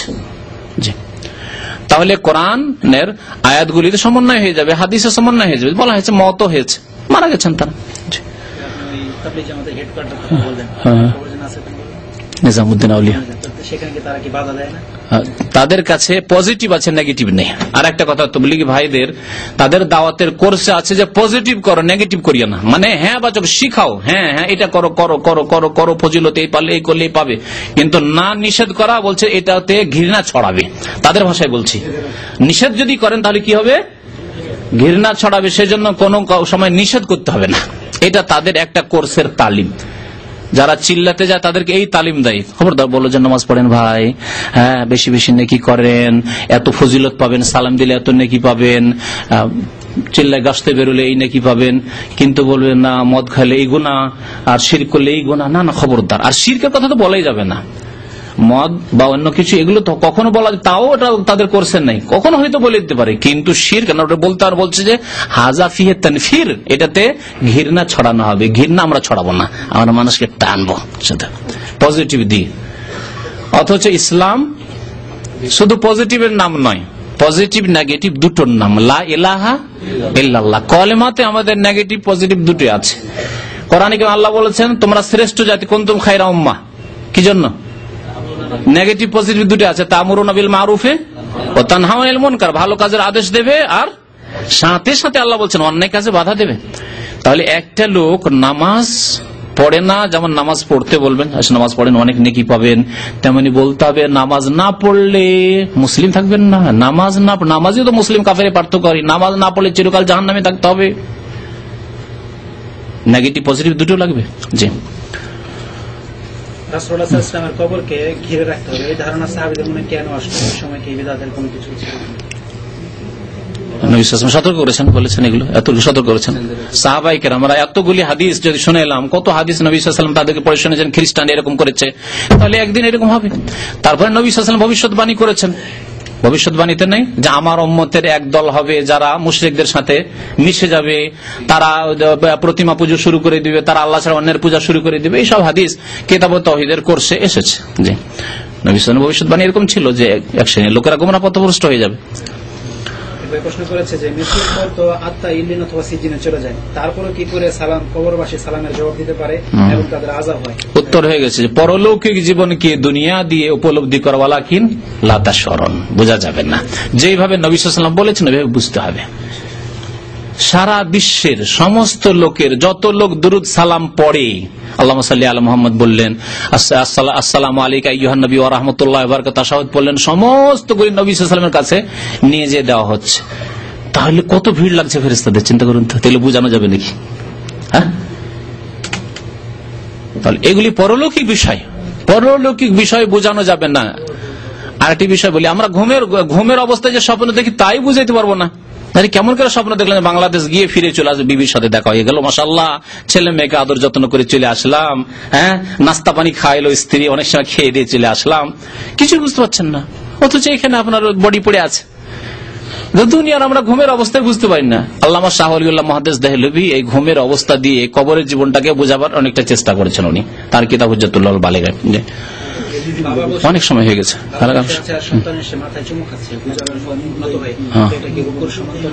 না, কারণ নবী সাল্লাল্লাহু আলাইহি ওয়াসাল্লাম থেকে প্রমাণ আছে যে বাবা বা যারা বড় ব্যক্তি তাদের কপালে এবং মাথায় চুম্বন দেওয়া সাবিত আছে। সুতরাং এই ক্ষেত্রে আপনি বলে রুকু নাই, নবী সাল্লাল্লাহু আলাইহি ওয়াসাল্লাম অনুমতি দিয়েছেন এতটুকু, কিন্তু আপনার পায়ে চুম্বন দেওয়ার অনুমতি দেননি।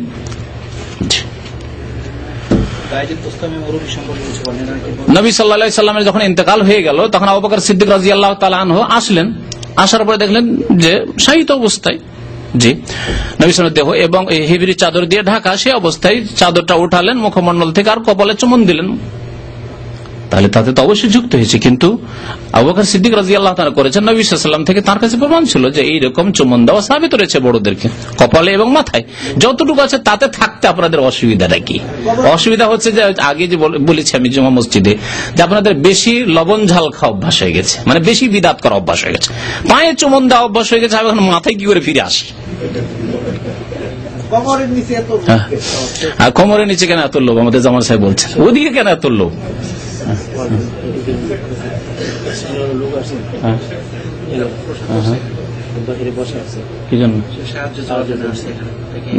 আমাদের এখানে চাঁদা টাঁদা করা নিষেধ আছে, সুতরাং আমাদেরকে মুশকিলে ফেলিয়েন না। এখন এখানে সৌদি আরবে যে আইন কানুন তাতে চাঁদা করা নিষেধ আছে।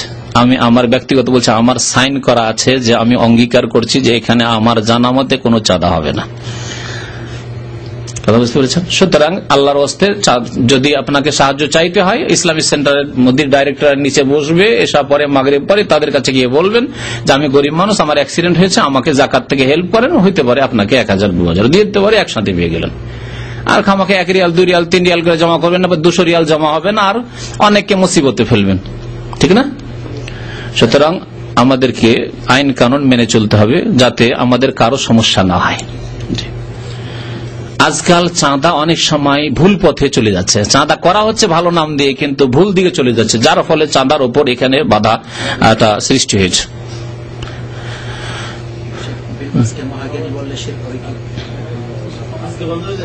মহাজ্ঞানিকাল বলতে এসব ভাষার কি দরকার? তারপরে কেউ মোবাইলা করে বলেন জ্ঞানী বর্ষ। জি, এক ভাই বিয়ে করবেন, এক ভাই ছুটে যাবেন, দোয়া চাইছেন আল্লাহ পাক রব্বুল যেন হেফাজতে রাখেন, আল্লাহ পাক যেন জাওজায়ে সালেহা নেক নারী দান করেন, আল্লাহ পাক আমাদের সবারই যেন হেফাজত করেন, আল্লাহ পাক দুনিয়া আমাদের সুখী করেন, আল্লাহ পাক আখিরাতে যেন সুখী করেন। সুবহান রাব্বিকা রাব্বিল ইজ্জাতি আম্মা ইয়াসিফুন ওয়া সালামুন আলাল মুরসালিন আলহামদুলিল্লাহি রাব্বিল আলামিন।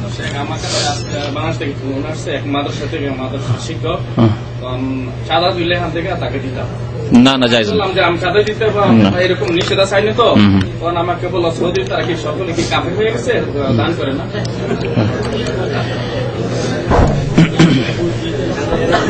ওদের বলেন যে সৌদি আরবে তো আলহামদুলিল্লাহ এক একজনে এক একটা মসজিদ দিচ্ছে। বাংলাদেশে দেখাও যে একজনে একটা মসজিদ তৈরি করেছে বিনা চাঁদা উঠিয়ে, একটা মসজিদ দেখাও। সৌদি আরবে প্রত্যেকটা মসজিদ এক একজন বা একটা ফ্যামিলি দিচ্ছে। 5 ভাই আছে, একটা মসজিদ একাই। তো এই যে মসজিদ তৈরি হচ্ছে, আর 5 তলা আমাদের ইসলামিক সেন্টার বিল্ডিং তৈরি হচ্ছে, এই যে মসজিদটা পাশে গার্ডেন মসজিদ, একজন ব্যক্তি তৈরি করে দিচ্ছে। গোটা বাংলাদেশে, এমনকি গোটা ভারতে 10টা মসজিদ দেখান, 5টা মসজিদ দেখান যে একজন তৈরি করে দিচ্ছে। ভিক্ষা করা ছাড়া, রিক্সা নিয়ে আর চাঁদা করা ছাড়া।